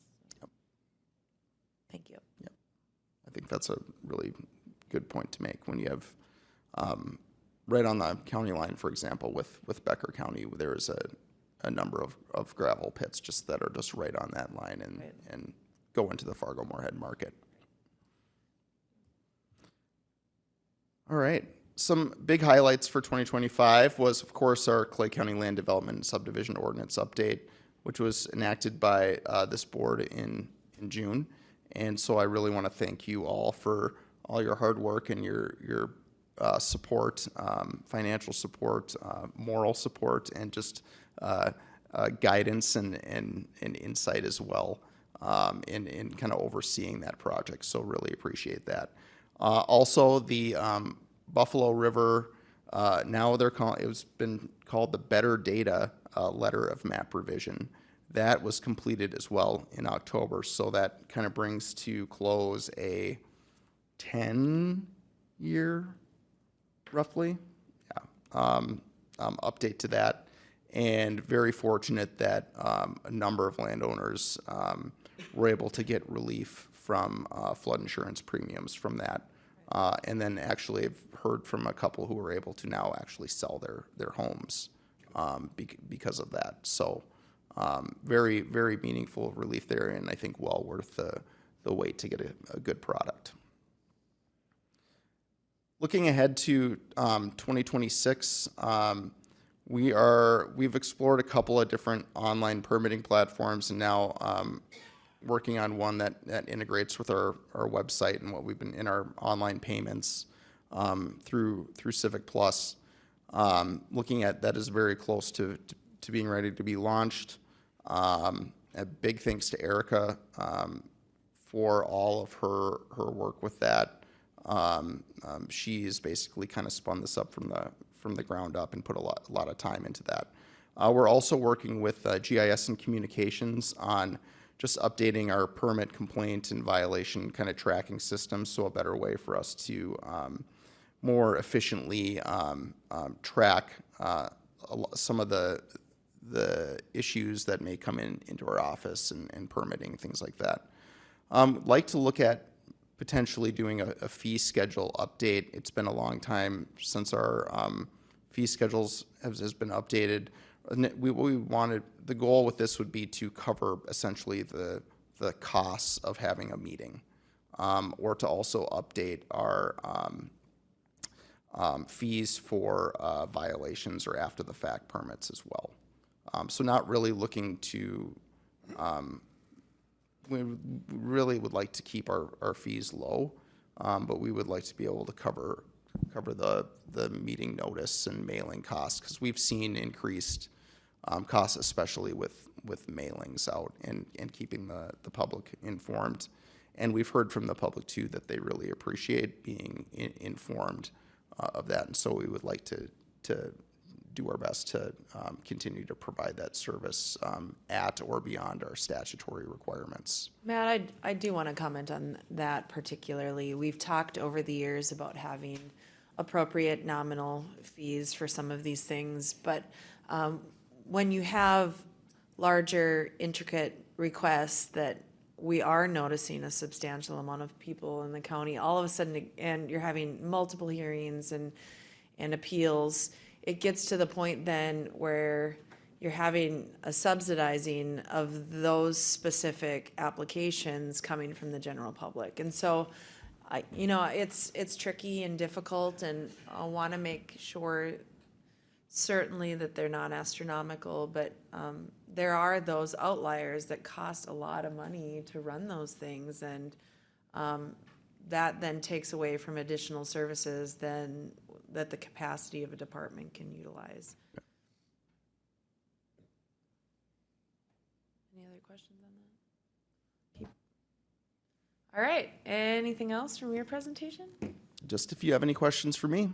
All right, questions, Commissioner Kravinoff. I want to go back to the Buffalo River Lomar. So is there, after that mapping was done, is there something you coordinate with FEMA on? What, not necessarily what we'll need to coordinate with FEMA on, but what they've done is they've updated their maps. So I'm now working with the state of Minnesota and their the state floodplain manager. Sure. And what we will have to do is update our zoning map to reflect that. You typically, with like a letter of map revision, FEMA wouldn't necessarily update the map. They would just add a little, the letter essentially to the map saying, hey, it's different here. Okay. But in this case, they actually did go and they updated the map. So the reason I asked is about flood insurance, which you mentioned, having insurance companies agreeing with that revision, or I didn't know if it took a special certification or whatever. Yeah, it would be that letter essentially. Yeah, just the Lomar. And yep, just the Lomar itself. And from what I've heard from property owners, the ones that I've heard from, it's been a very smooth process with their insurance agencies. So, yep. Well, it was a long time problem. Yeah. Yeah. Okay. Commissioner Campbell. Matt, thank you. Is that letter then, is that recorded on that property to show that it's been removed from the floodplain? I don't believe that it would be recorded against the property, but if you were to go and look at the official flood insurance map for that property, it would be reflected there. The lending institutions, do they look at that map? They typically will, yes. Yep. Thank you. And they'll want that letter. Yep. Additional questions? Thank you, Matt. I also want to say that it's been great to see the, excuse me, the expansion of the staff in your department and how we've been able to follow up on some of the concerns with folks. If you've not had a chance to attend a planning commission meeting, everything is so well prepared, and I know that takes a substantial amount of time. I appreciate your work there. Thank you very much. I appreciate all your support as well. Thank you. Yep. Okay, item 8 today is a request approval to apply for the MPCA Wasted Food and Food Rescue Grant. We have our Public Health Director, Jessica Mickelson. Good morning. Good morning, Madam Chair and Commissioners. I have 2 agenda items for you today, and like Commissioner Mongeau said, the first is requesting approval to apply for a grant from the Minnesota Pollution Control Agency. The name of the grant is Wasted Food and Food Rescue Grant. The purpose of the grant would be to provide funding to reduce the amount of food wasted across the state by supporting projects that would prevent surplus food from being generated, keep food from going to waste, and rescue edible food that would otherwise be discarded and redirected for human consumption. So our intent with this would be to work with the the West Central Minnesota Food Council and Clay County Public Health would plan a community input meeting, which they have tentatively scheduled for April 7th to identify priority initiatives. The goal of the funding would be to expand capacity through the West Central Minnesota Food Council to support communities, increase food recovery, and further reduce food insecurity across our region. So some of the example projects that could be approved would be programs to focus on preventing wasted food or increasing food rescue, purchasing equipment or supplies, expanding transportation options, cold storage capacity, and things of that nature. The initial assumption based on some preliminary information is that we intend to request anywhere from $75,000 to $150,000. There is several $million available through the grant, so it would depend on what would be awarded if the board approves for us to apply for the grant. Let's see, I think that about covers it. Any questions for me? Any questions? Board wishes, there is an action requested. Okay, well, I'll make a motion. I think this is forward thinking, and it's certainly something we all recognize as a problem in our landfills, and we need to do something about it. So if this is the beginning of helping us do that, I would move to approve the public health staff to apply for the MPCA Wasted Food and Food Rescue Grant. Second. A motion offered from Commissioner Kravinoff, a second offered from Commissioner Ebinger. Any further discussion? Madam Chair? Yes. Yeah, and in maybe follow up to Commissioner Kravinoff's comments, we've also had some, when it comes to organic waste, we've had some discussions about organic in our solid waste area, and maybe with what you're doing, it might be good to kind of follow up with that group as to what this area is doing and what your goal is and what you would like to accomplish, to see how that coincides with what they are working on. Yes, certainly, and Jason Bergstrand would be the lead for this, so I'll make sure that he's connecting and that all the key players are invited to that community input meeting and have, a say in what initiatives are focused on. Excellent, thank you. Yes, Commissioner Kravinoff. Yeah, and added that, and I know Roy's part of the group here, but also through the Food Commission, I know Erica in planning has been doing quite a bit of background work also, just so you're aware. Any other discussion? Yes, Commissioner Bear. When does the grant close on, when would you find out if you receive the money? The application deadline is April 28th, and I do not know when we would be notified. I'd have to check with Jason on that. Will you let us know if you do receive it or I don't will receive it? certainly send an email if we are approved. All those in favor of the motion signify by saying aye. Aye. Opposed, same sign. Thank you, Jessica. It passes. I am a little surprised that you are not wearing a Moorhead hockey jersey. If those of you Maybe not for this that weekend. don't know, Jessica's son was honored as part of the Star Tribune's all-varsity hockey team and he and his teammates will be competing at the state hockey tournament this week. So all the best to your family, but more importantly, Spud Nation, and we're excited for them. So can I just ask? Yes. So I also heard, is your son up for Mr. Hockey? And he's Yes. one of 10 finalists, right? Yes, he was That's nominated awesome. for that as well. Yeah. We find that out this weekend too. So Yeah. Congratulations. So we would have welcomed you wearing them where it's Spud. Okay, well, now I'll know. All right, my second request, and we're really just bringing this back to the board. So this is to finalize the Minnesota Pollution Control Agency Enforcement Action Funds and request to execute an MOU with the city of Moorhead. So this was originally brought before the commissioners on January 27th to finalize the projects that were identified through the public input process with the Budweiser settlement funds. So Clay County received a total of $129,540 in settlement funding from the Minnesota Pollution Control Agency. We have narrowed down the final projects and we have received final costs. So when we came before you guys in January, we had estimates and now these are the actual costs. So the river corridor amenities came in just slightly below the estimate at $11,158.13. The Arbor Day planting was right at the estimate of $14,574.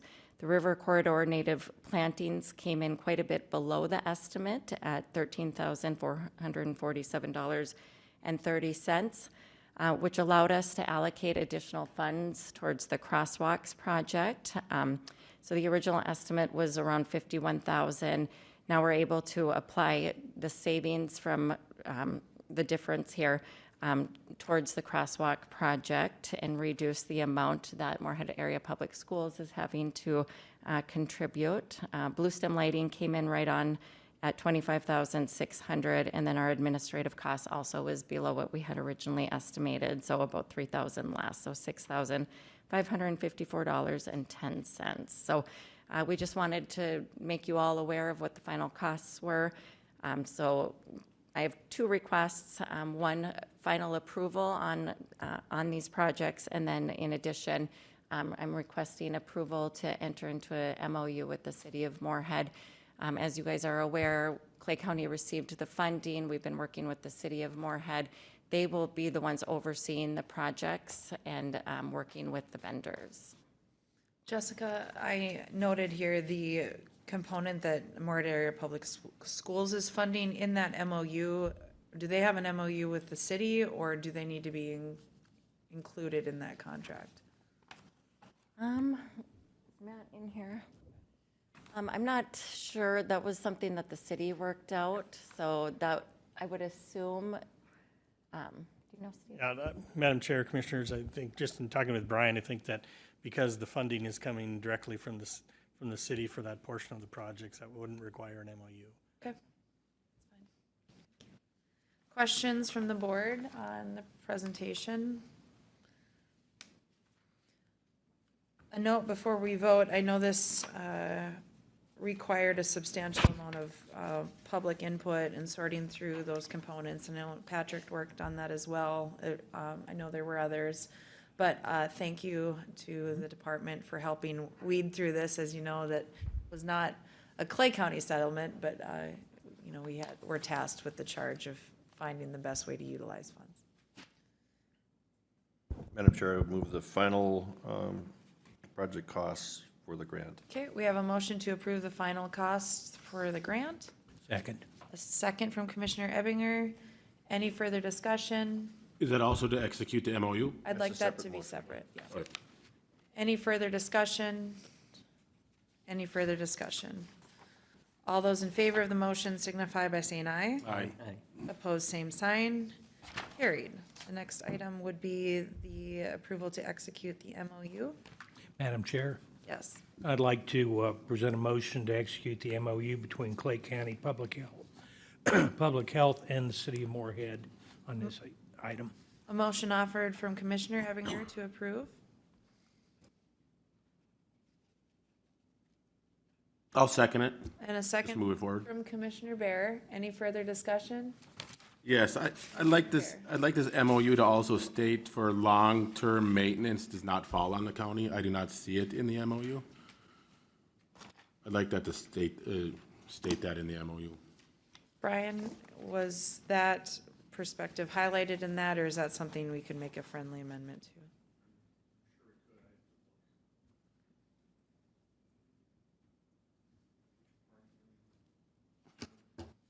So it would be on the cities, so we are not responsible for long-term maintenance on the crosswalks, the Jessica? plantings, all of it. Jessica, does the city sign this next week, or did they sign it already? They have not signed it yet. Could a motion to approve have a friendly amendment to make sure that that perspective is highlighted? Give the attorney's office more than Yeah. 20 seconds to, Yeah. Yes. okay, that reflects the motion and second. Sarah, you have that? All right. Well, it does state using the funds solely for approved projects identified in the MOU, maintaining complete well, I know it was discussed. It was discussed, that's why I Yes. want to just make sure it's, Yeah. yeah. All right, well, I think we're clear, the board's clear. Brian will have the opportunity to work that through, and you won't need to bring it back. Yep. Any further discussion? Any further discussion? All those in favor of the motion signify by saying aye. Aye. Opposed, same sign, carried. Thank you. Thank you very much. Item 10 today is the annual department update from West Central Regional Juvenile Center. Good morning, James. Good morning, Madam Chair, Commissioners. Yeah, I'm here today to do the annual update. I think it's this one right here.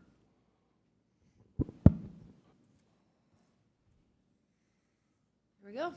All right, I'll just get right into it then. All right, well, the West Central Regional Juvenile Center. So, there's our mission statement. The West Central Regional Juvenile Center is a learning environment where the values of each individual are recognized, developed, and matured for the betterment of the community. All right, so looking at it, the West Central Regional Juvenile Center is a licensed children's residential facility underneath 2960. So underneath that, we have two different licenses. We have a secure license and a non-secure license. So there's two distinct programs, basically. And inside that, there's different programs of each that we do. So I'll just start out with the secure program. That's been pretty stable for the last 4 or 5 years. Hasn't been a whole lot of changes going on.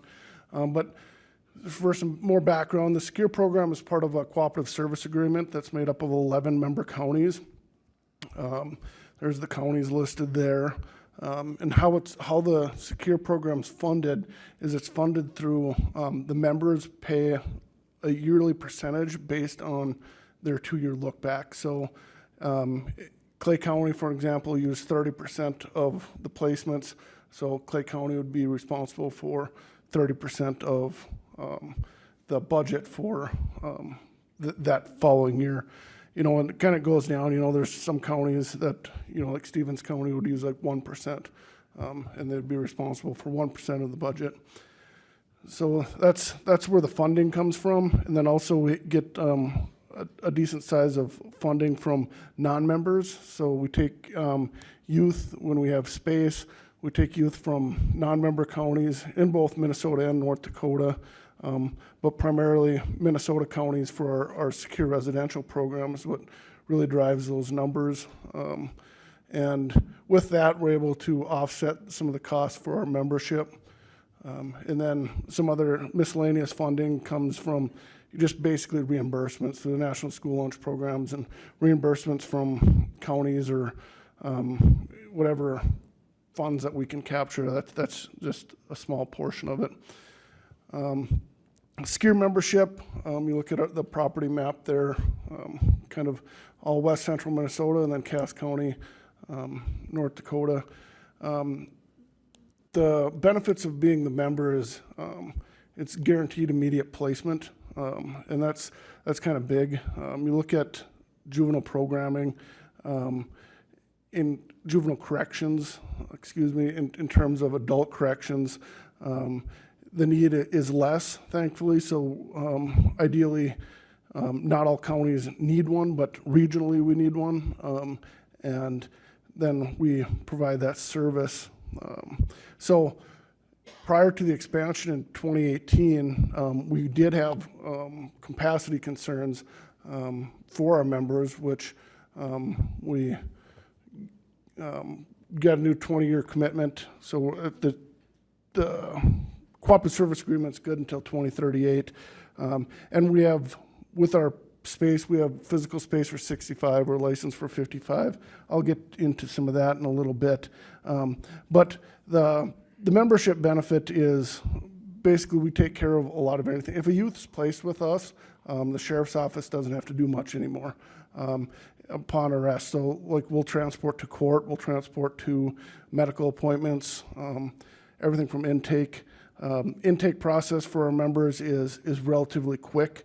It's not uncommon down in the metro area for an intake, a standard intake, to take a couple hours, versus with us it's 10 minutes. So we're pretty decent in that put. Members get program input. We'll customize some programming to fit their specific needs for a specific youth. So we'll work with their probation or the social services, whatever that individual youth needs. So that's kind of a big thing with the membership, because we get a lot of youth right now across the whole state of Minnesota with youth that have high mental health needs, but also they're secure youth, but they need psychiatric care, critically psychiatric care, and for our members, we will take that kid in the event that they can't get them into a hospital, and then we will try to get them into a hospital placement, and we'll work that angle instead of the sheriff's office or social services sitting on that kid trying to figure it out. So we'll take that kid for our members. For our non-members, they're gonna have to just look elsewhere.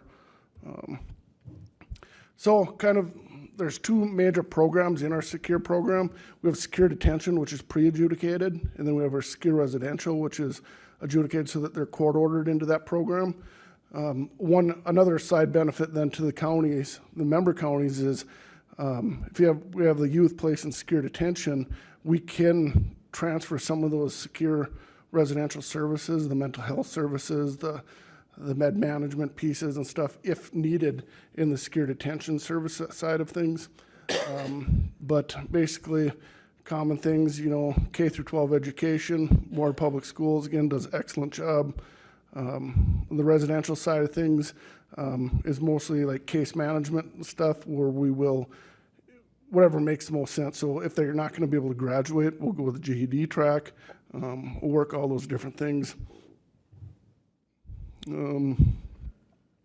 Basically, that's just, we have a bunch of secure data. So if you look at this is kind of looking at a 2-year look back. So if you look at kind of the usage, if you follow the membership line and the total's on the top, that's the green line, I believe it's green. You'll see that the members' usage drives that number, and inversely, you'll see non-members. So when our membership need goes up, our non-membership drops, because we're very effective at about 42 youth. So that's where we like to maintain. We have physical space for 65 youth. We're licensed for 55. Operationally right now, without needing to do any more hiring or anything, we're very effective at about 42 youth per day. Yes, Commissioner Krabbenhoft. Your microphone. Sorry. Was there a reason for the spike? I'm just curious. October. In October? Yeah. Yeah, it was, there was a couple counties that had significant member counties that had significant, all of a sudden, needs. And yeah, I'll show you that. To answer that, it would be kind of like in the next slide. If you look at, I just did Secure's average. So you look at, sometimes, you look at March of 24, Clay County is averaging about 12 youth. And then you just slide down a couple months and they're averaging 4. Counties vary. So like when Clay County's up, Otter Tail's down. Becker County might go up, Otter Tail might go down, Douglas might have one or two. So like even within these months, it varies too. So the whole thing is about the cooperative service agreement, and that membership is to kind of keep a streamline of about 42 youth in there where we're effective and we're not just sitting around, or we're not overloaded where we can't do anything. So that's Secure's kind of some Secure offense breakdown. I like to break things into 3 different categories. Personal, property, and societal. Personal would be like you hurt somebody. Property is property, and then societal would be your drug offenses, disorderly conducts, that type. About of our Secure intakes, about 50% of them are that a youth has physically harmed somebody else, and most of the time it's significantly and repetitively. About 20% is for property intakes, and another about 30% is your societal. Mostly all of our youth, though, in our Secure program do have assaults in their past, in their background. So that's kind of another piece there. So that's just a general overview of our Secure program. Before I get into the non-secure, does anybody? Any questions on the Secure part of the presentation? No. We do have 2 commissioners that sit on your advisory committee, so we are fairly updated on how comments and questions at that point. Alrighty, so I'll move into the non-secure program. And this is the program that's had quite a bit of changes over the past couple of years. Primarily in our non-secure program, again, we have 2 programs that fall underneath that. We have our non-secure program and our CLIPS, our transition program. Our non-secure program, which I'll talk about first here, that has different components inside that.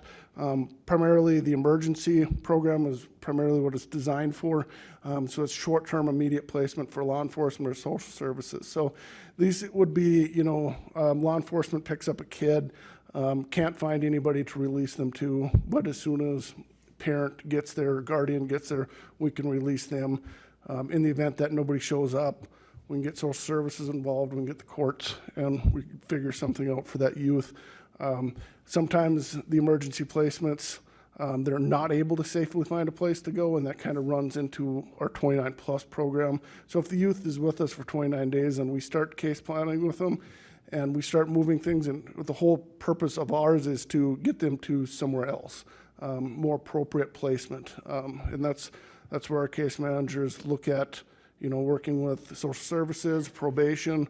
What do we need to do with this youth that will able to get them into somewhere else? The evaluation program, we do that. We've been doing that for over 20 years.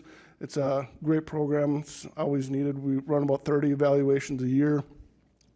And those primarily are for social services and probation, where they have a youth that they just can't quite figure out what to do. Something isn't working right at home or in the community. And they are looking to get some professionals to see how well they behave in the facility, what works, what doesn't. And, there's psychiatry attached to that, med management, psychologists. They'll do different types of testing, and they'll submit a decent report to the court to make an informed decision on. The stabilization program, I'll get to that at the end here, but kind of moving on to our CLIPS, our transition program. We started the female one. We got females started in there last year, and the male program has been in operation since 2019. It's been very successful. The picture cut off of the one young gentleman there, but our youth, when they graduate, they get a Moorhead Public Schools diploma, so it's an actual same diploma as everybody else. So it got cut off there, but it's a official Moorhead Public School, and we graduate a lot of youth. And sometimes we go to the GED route in the event that they're so credit deficient that we try to do something to provide them so that they can go out. They do different job shadowing, job opportunities. These youth can have jobs in the community. So It's a well-received program, kind of going through it. So stabilization, this is where we've had the most changes, kind of, and I kind of put it out here. We're not a psychiatric facility. We remain licensed as a children's residential facility. However, we have responsibly adapted to ensure that youth in our custody remain safe, regulated, while appropriate long-term care term is identified. And that's the whole purpose of our stabilization. So if you look at just kind of broadly speaking of different levels, I mean, this is just broadly speaking of levels of care for youth. So at the top, you have your acute care needs, your hospitals, your ERs. Below that's your PRTFs. And then below that would be something that we would fall under in some of our programming or residential. And then below that is community-based services. So if you look at what's happening across Minnesota right now, there is a significant lack of the PRTFs. But what we have in this community is a residential program that we've adapted quite a bit to take on youth. So what's happening across Minnesota is because there's lack of the middle two, essentially there's lack of PRTFs and there's lack of residential placements, youth are being pushed down or up. So either they're being placed in a hospital and then kicked right back out in the community and left to their own devices. And then that cycle just goes back and forth. In this community, we've adapted our non-secure program to be kind of a bridge and to try to get them into the PRTF while providing a safe place so they're not left in the community to do their own devices. Their parents, their family members know they're safe. And yeah, the map there is part of the initiative there that you've all seen that kind of just shows that there is no PRTFs in this area. So then kind of just wrapping it all up, especially for non-secure, and I always include this, out-of-home placement's never ideal, but for the youth that we serve at the juvenile center, it's pretty critical. If they didn't have that option, you look at the one graph along the side, I always include this. It was a study that was done about 10 years ago now, or maybe 15, about juvenile centers and ACEs and adverse childhood experiences of youth that are placed in juvenile centers. And if you look at what's going on in their home life before they're placed, there's a lot of trauma in their home life. Again, that's not all kids, but it's a lion's share of the youth. And without out-of-home placement options, these youth are left in very traumatic environments where it gets cyclical and problems happen. So I think that it's critical to know that it's not so much anymore, but 5 years ago there's a huge push to outright cut out out-of-home placements, and that was very traumatic for some youth that got left in environments. But that's really all I have. I do want to say thank you to this board and the community that we have the resources that we have over there, because that's not available across the state. I get reached out to quite a bit all across the state now. It used to be our secure residential program. Now they're wondering about how we're doing the stabilization, and that they're trying to figure something out. So that we have the infrastructure, we have the board, the community that supports it, and we're not perfect, and we're not in a perfect place. We got some ways to go in Minnesota, but we're doing what we can do here. Thank you, James. Questions from James? James, your presentation was fantastic. It sounds like you want to testify more in St. Paul. You've done such a great job polishing that up. All jokes aside, though, our community is phenomenal, and the support that we are hearing throughout members all over the community about why it's vital to make sure that services like what you provide are still available to young people. Your partnership with Moorhead Area Public Schools is fantastic to make sure that we're continuing education for kids to launch them into successful lives is the utmost. When we do go to St. Paul, we hear quite frequently why it's not worked in other areas of the state. Why would it work? And your presentation just spoke to why a facility that we have is working. Your staff constantly are triaging with other departments or service providers on how we can better serve the needs of each individual kid.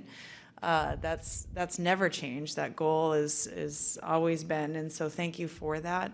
We're really hopeful that we can be successful at the legislature to secure money to expand. And I know that comes with challenges, but we are really proud of what you do across the street, and it's phenomenal, and happy to help partner and lift that initiative. Any questions from the board? Anything else? Thank you. Thank you. 11 is our request approval to advertise yearly supply bids. Good morning, Justin. So yeah, the first item I have is approval to advertise for yearly supply bids. So what this is gravel for county roads. We also get prices if we want to buy bituminous from local suppliers, culverts, and then also construction equipment rental. The bids will be opened April 2nd at the Highway Department and then brought forward at the April 7th board meeting for approval. Questions from Justin? For Justin, rather? You have a request to advertise? To approve. Motion offered from Commissioner Campbell to approve as presented. Second. A second from Commissioner Bear. Any further discussion? Just one question. Yes, Commissioner Bear. Including gravel, do you have any townships lined up to? So that's one thing we did discuss at Highway Tracking. So in the past, we have opened it up for townships. The last 2 years, we've not received a single bid for townships. So we did reach out to the townships that have gone with us in the past and see if they were okay with us not including them, and they were okay with that. To circle back on that question, part of the reasoning is because no bids would come in for townships specifically, and then having to go back to the township, their advertising period, it really got behind the 8 ball on that. So wanting to work with them and see what worked best, this seemed to be it. Absolutely. Like you said, it would delay our bid by about a month, and then by the time township realized they didn't get a bid, it was almost into June. That's good. Questions? Any further discussion? All those in favor of the motion signify by saying aye. Aye. Aye. Opposed, same sign. Carried. Item 12, the request approval to advertise for SAP 014-626-033. Yes, so this is the project, kind of the last of a 3-year project on CASA 26. It's a mill and overlay from Trunk Highway 75 to the Red River. We were going to wait and include kind of a road raise with the diversion authority, but being that it is a floodway and the project not being completed, the FEMA permitting process just didn't allow for it, and I did not want to wait another 2 years on this project, as I felt like the road would not hold up to that amount of traffic. One kind of different thing about this project is the proposed letting date is April 7th. That is the 5:30 board meeting, so I am proposing to do something a little bit different than we do in the past. I'm proposing to open bids 9 a.m. via a Teams meeting and in person at the Highway Department, which does satisfy state statutes. And then I would bring the abstract to board that evening with the results and an action item. This did go to highway tracking. We discussed this, really felt like that was the best option in regards to opening the bids. That was the best option for contractors, and given the fact that it's all online anyway, it was the transparency element certainly was there. And Commissioner Campbell and I did talk with you about the FEMA component and wanting to make sure that we are certainly working with partners in the best way to get these projects done. But I will say it's more than just, I don't think it's gonna, the road will last. It will be a public safety issue. We've had roads in the past that we push too long and all of a sudden have big chunks of asphalt in the drive lane, and we're worried that could be similar. Any other comments on that? Yes, Commissioner Campbell. We also talked about including in that the start date not to be until July 1. Is that still going to work? We're working through that. We did reach out to a couple of the contractors that are working on that facility, and that'll be in our proposal. It's nothing, we don't start advertising until next Monday if this does get approved, so we'll work through that, and most likely it'll be a mid-June start date.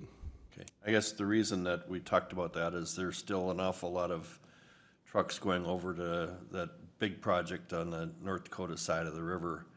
And there's no point in building a new road so that they can beat it up. Definitely. All those trucks right away. So I think in our highway tracking, we encourage that to try to have as late a start date as possible to avoid that. Yep, absolutely. Madam Chair, I'll make a motion to approve the advertising as SAP 014-626-033 with a letting date of April 7th, 2026. Second. We have a motion offered from Commissioner Bear, a second from Commissioner Campbell. Any further discussion? Any further discussion? Any further discussion? All those in favor of the motion signify by saying aye. Aye. Opposed, same sign. Request carries. Thank you. Thank you. And then item 13 is a request approval to purchase a crack filler for the highway department. Yeah, so I'm proposing to purchase a new crack filler from Swanston Equipment in Fargo. We are looking to trade in our existing crack filler, which was purchased in 2014, and then utilizing the Minnesota state bid for this purchase. This is a piece of equipment that we use every spring.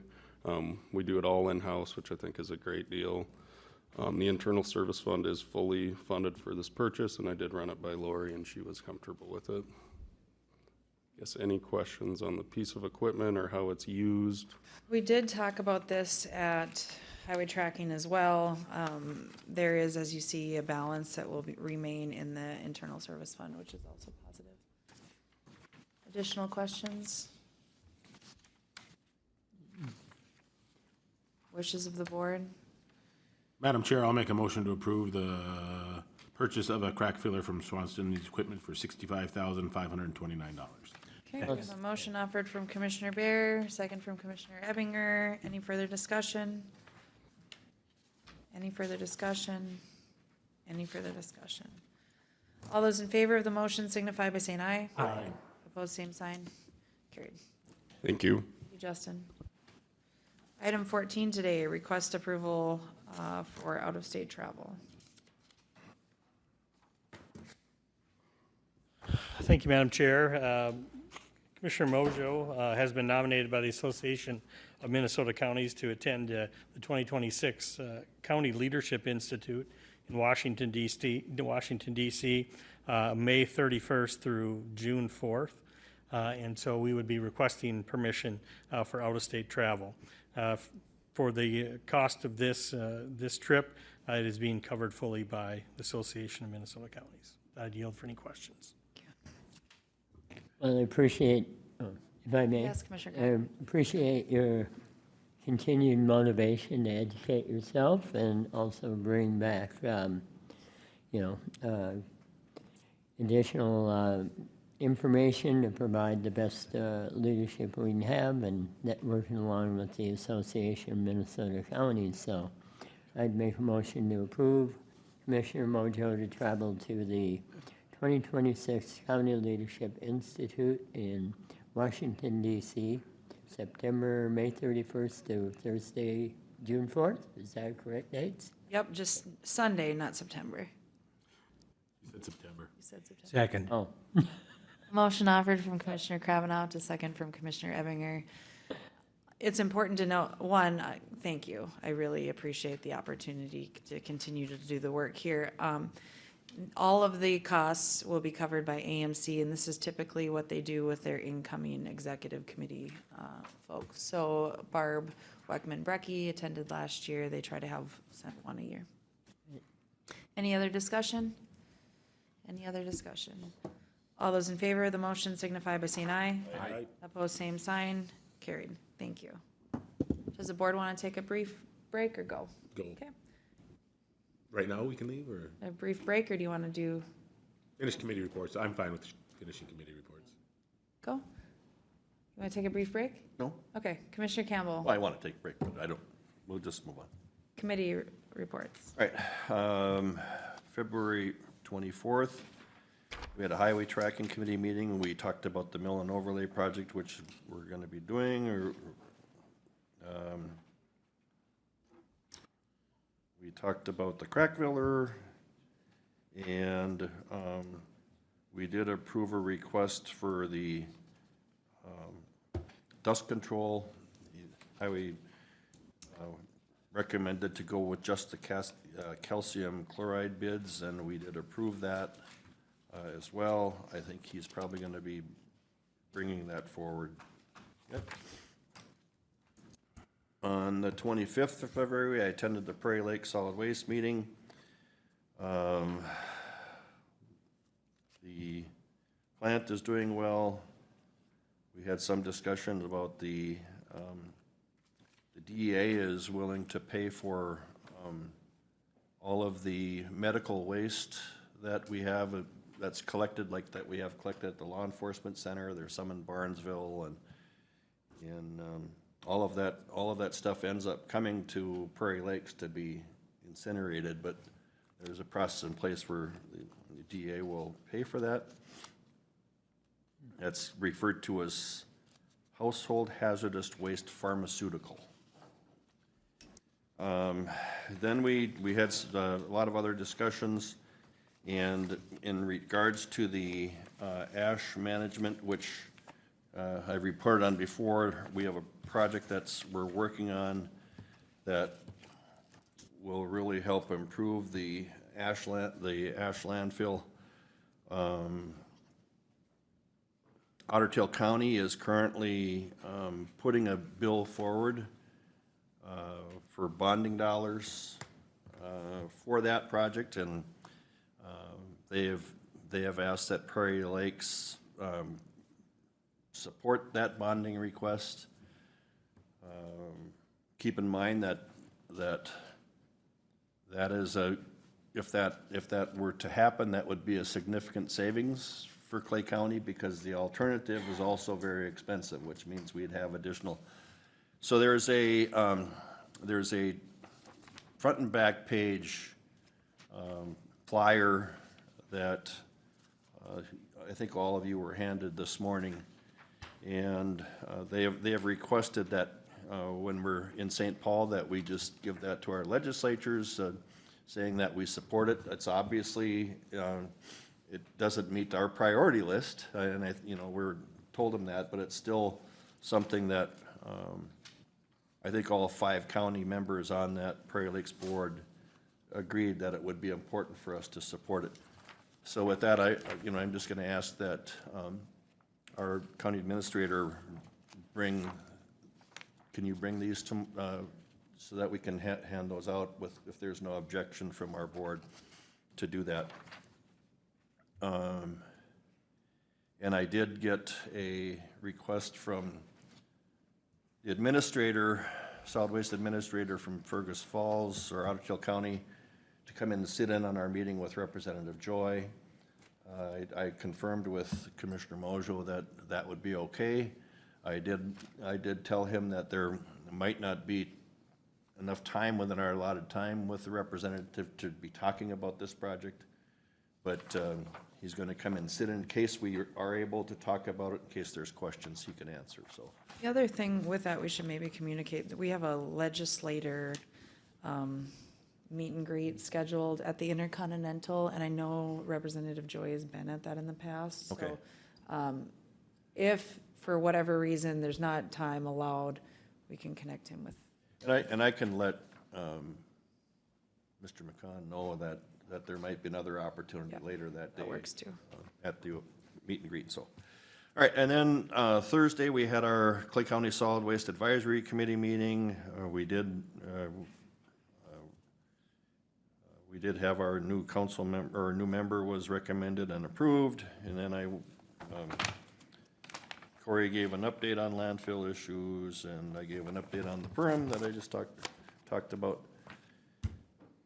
Thursday, we had, also on Thursday, we had the Clay County Joint Powers Authority meeting.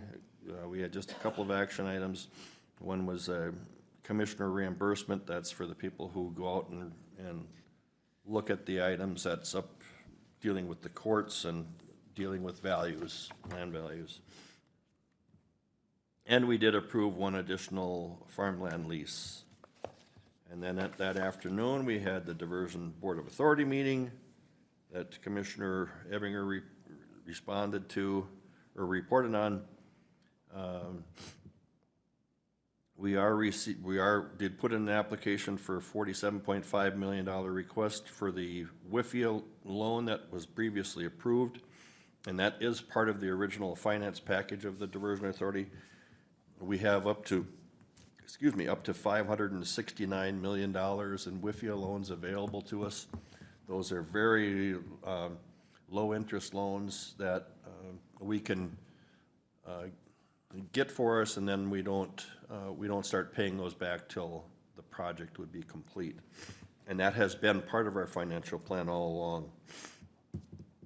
And then we also received word that there's been approval from the federal portion of the project, which is the Corps portion of the project. Over time, there's been significant savings in those project estimates versus final cost to the tune of over $100 million.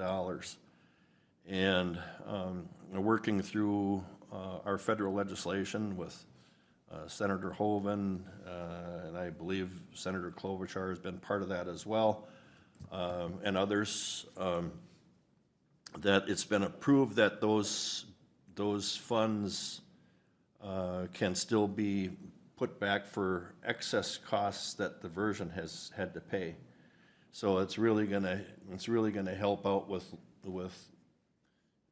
if there were to be shortfalls on the local side, that's gonna be very helpful. So thank you to the Corps and for supporting that as well, and then for those that worked on that. We were informed that there's going to be, it looks like there's going to be a date. Right now, we've been instructed to save the date of October 26th for a big event that will be held here, and that will be basically the finalization of the project. So from my standpoint, working on this from 2009, October 26th is going to be a good day. So, and that concludes my report. Thank you, Commissioner Campbell. Commissioner Bear? Last Tuesday, I sat in on county lands where we discussed the Keene property that the county owns. This would be the property up by the county gravel pit in Keene Township. We discussed putting that out on bid to rent that out. Matt Jacobson will be bringing that to the board here shortly to discuss it. We also talked about the state flood hazardous mitigation grant that we discussed earlier in that day, about paying the money received there. That's pretty much all that happened there. If anything else, Commissioner Mongeau was also at that meeting. Then right after that, I also sat in on the out-of-home placement committee, where took in a lot there, opened up my eyes quite a bit. The main thing I came out of that was how much more over budget we go with out-of-home placement with our youth in Clay County.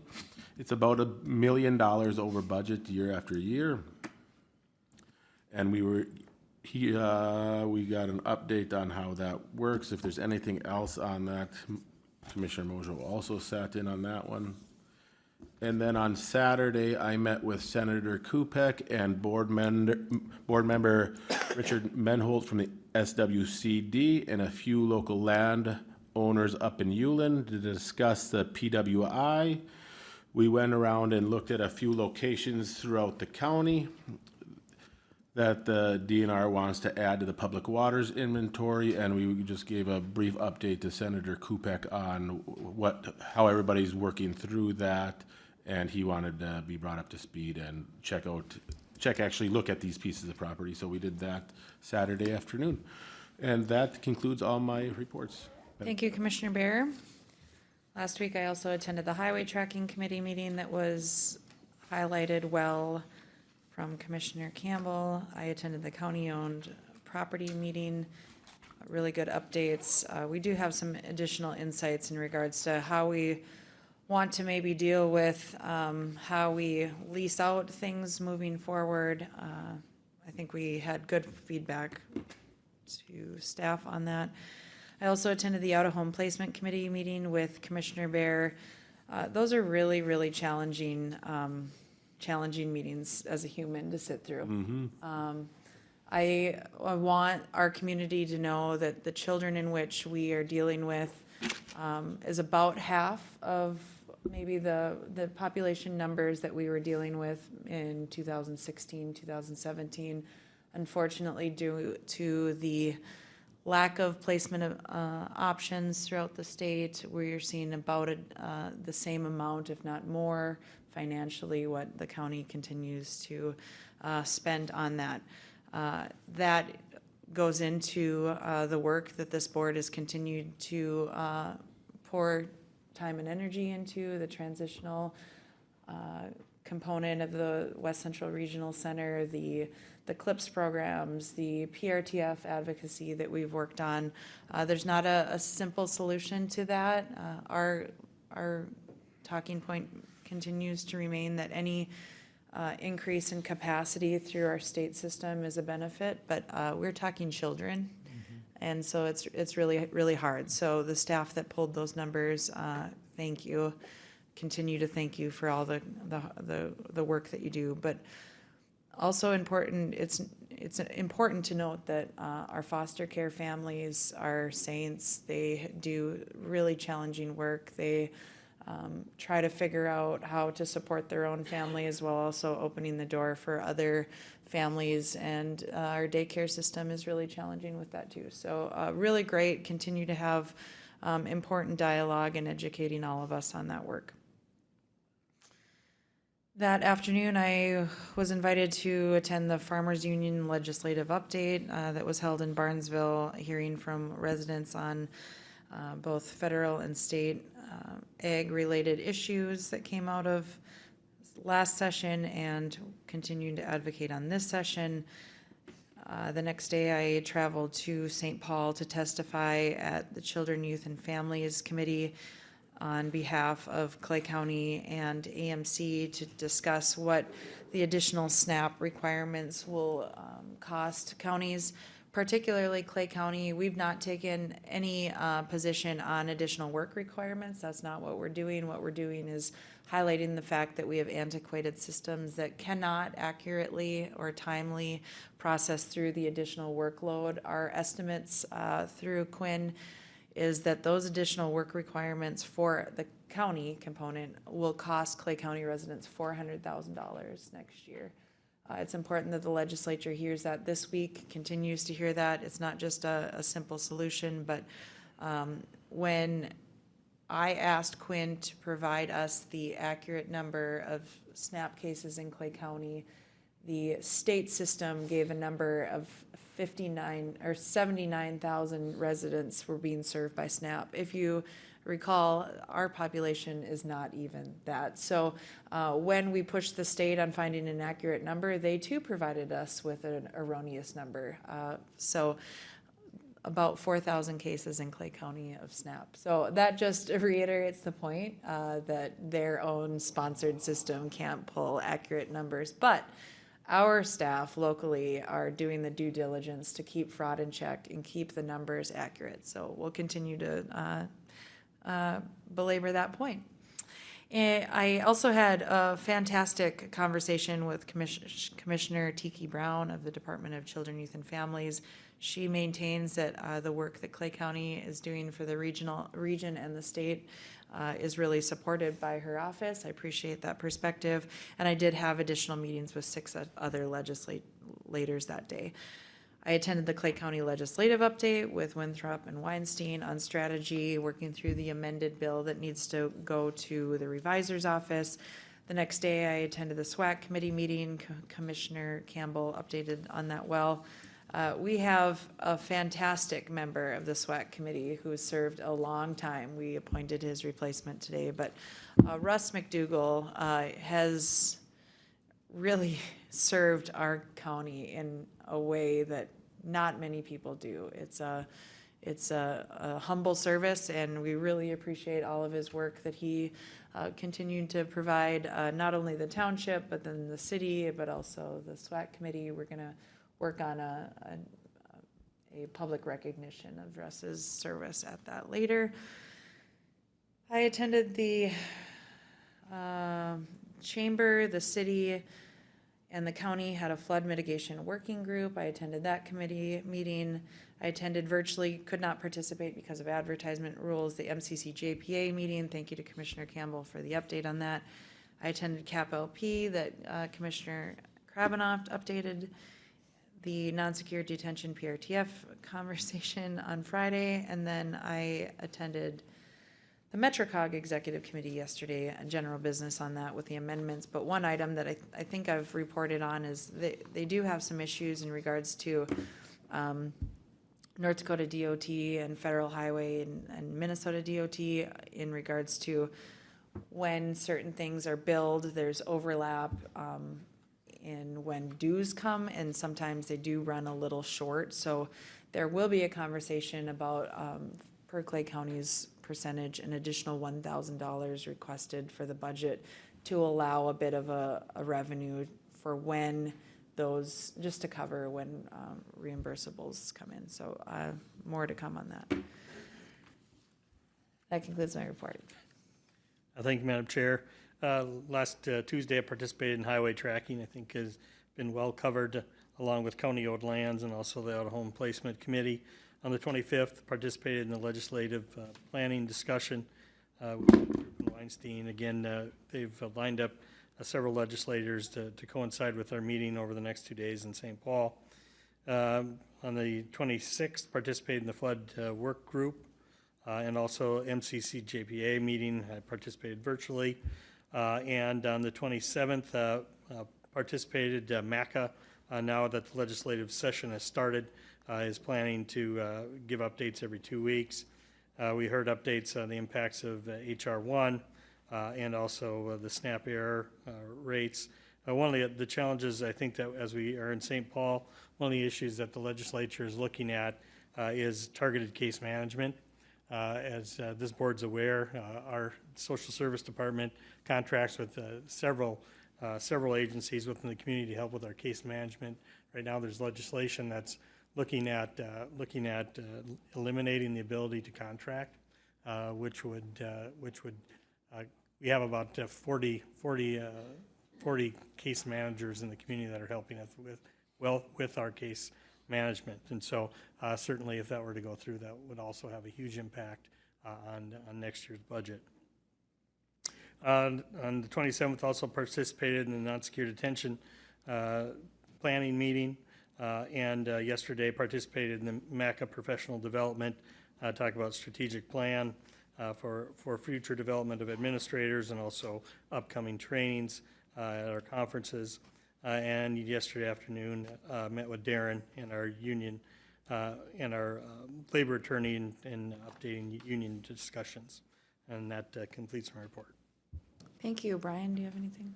Thank you, Madam Chair. May I just highlight a couple? I did have a meeting last Wednesday with Troy Amundson with detox and just some ongoing kind of a bigger scale issue dealing with MCIT and coverage that we'll have a meeting in April. So we were meeting to update and work on that, and we'll also work with Steve on that. Also had a meeting with Justin Sorum with upcoming Highway 52 roundabout and some movement of utility lines that needs to happen and some legal issues or issues that will arise out of that. So we're working through that as well. And then I did attend last Tuesday also the out-of placement meeting, and I just want to thank the board and Commissioner Mongeau, Commissioner Bear for your words and your advocacy, all the board's advocacy. I think that meeting, just as what's been said, you know, a lot of times a lot of the work that we're doing or the Quinn's doing in court to move children into the right placement, you know, it comes with emotional costs, but obviously just knowing that that actual cost and the amount, I mean, there's some large numbers that come behind that, and And it's knowing that it's a must, but there's also the piece that maybe there's a better way to do some things. And so the advocacy from this board to look at a PRTF, something more regional, that can reduce costs for travel, costs for long-term out of placement that can be, done here, is very important and very well done. So it's much appreciated being able to be at that meeting. Thank you, Brian. Darren? Thank you, Madam Chair. On 24th, I also attended the County Owned Lands Committee meeting that's already been covered. On the 25th, worked on some budget data and a data request from Winona County. That's a little bit larger one that we've been dealing with. On the 26th, I also attended the SWAC meeting, had a phone call with Josh Hagen, our labor attorney, on some ongoing negotiation issues. On the 27th, I sat in on a step 2 grievance with the sheriff's office. And on the 2nd, I had a long discussion with Quinn on some personnel issues, and then a phone call with our labor attorney and Steve as well yesterday, and then worked some more on the AMC salary survey. That concludes my report. Thank you. Sarah? Okay. Madam Chair, sorry, I forgot that if I could just mention one other thing. While we've been sitting here, I did work with Justin Mickelson to fix that MPCA funding MOU, and we have some wording of 5E that she has in there now, and she'll present that to Moorhead. Thank you. This board will travel to the AMC Legislative Conference today through Thursday, and then we will rejoin here Tuesday, March 10th at 8:30 for our next board meeting. We are adjourned.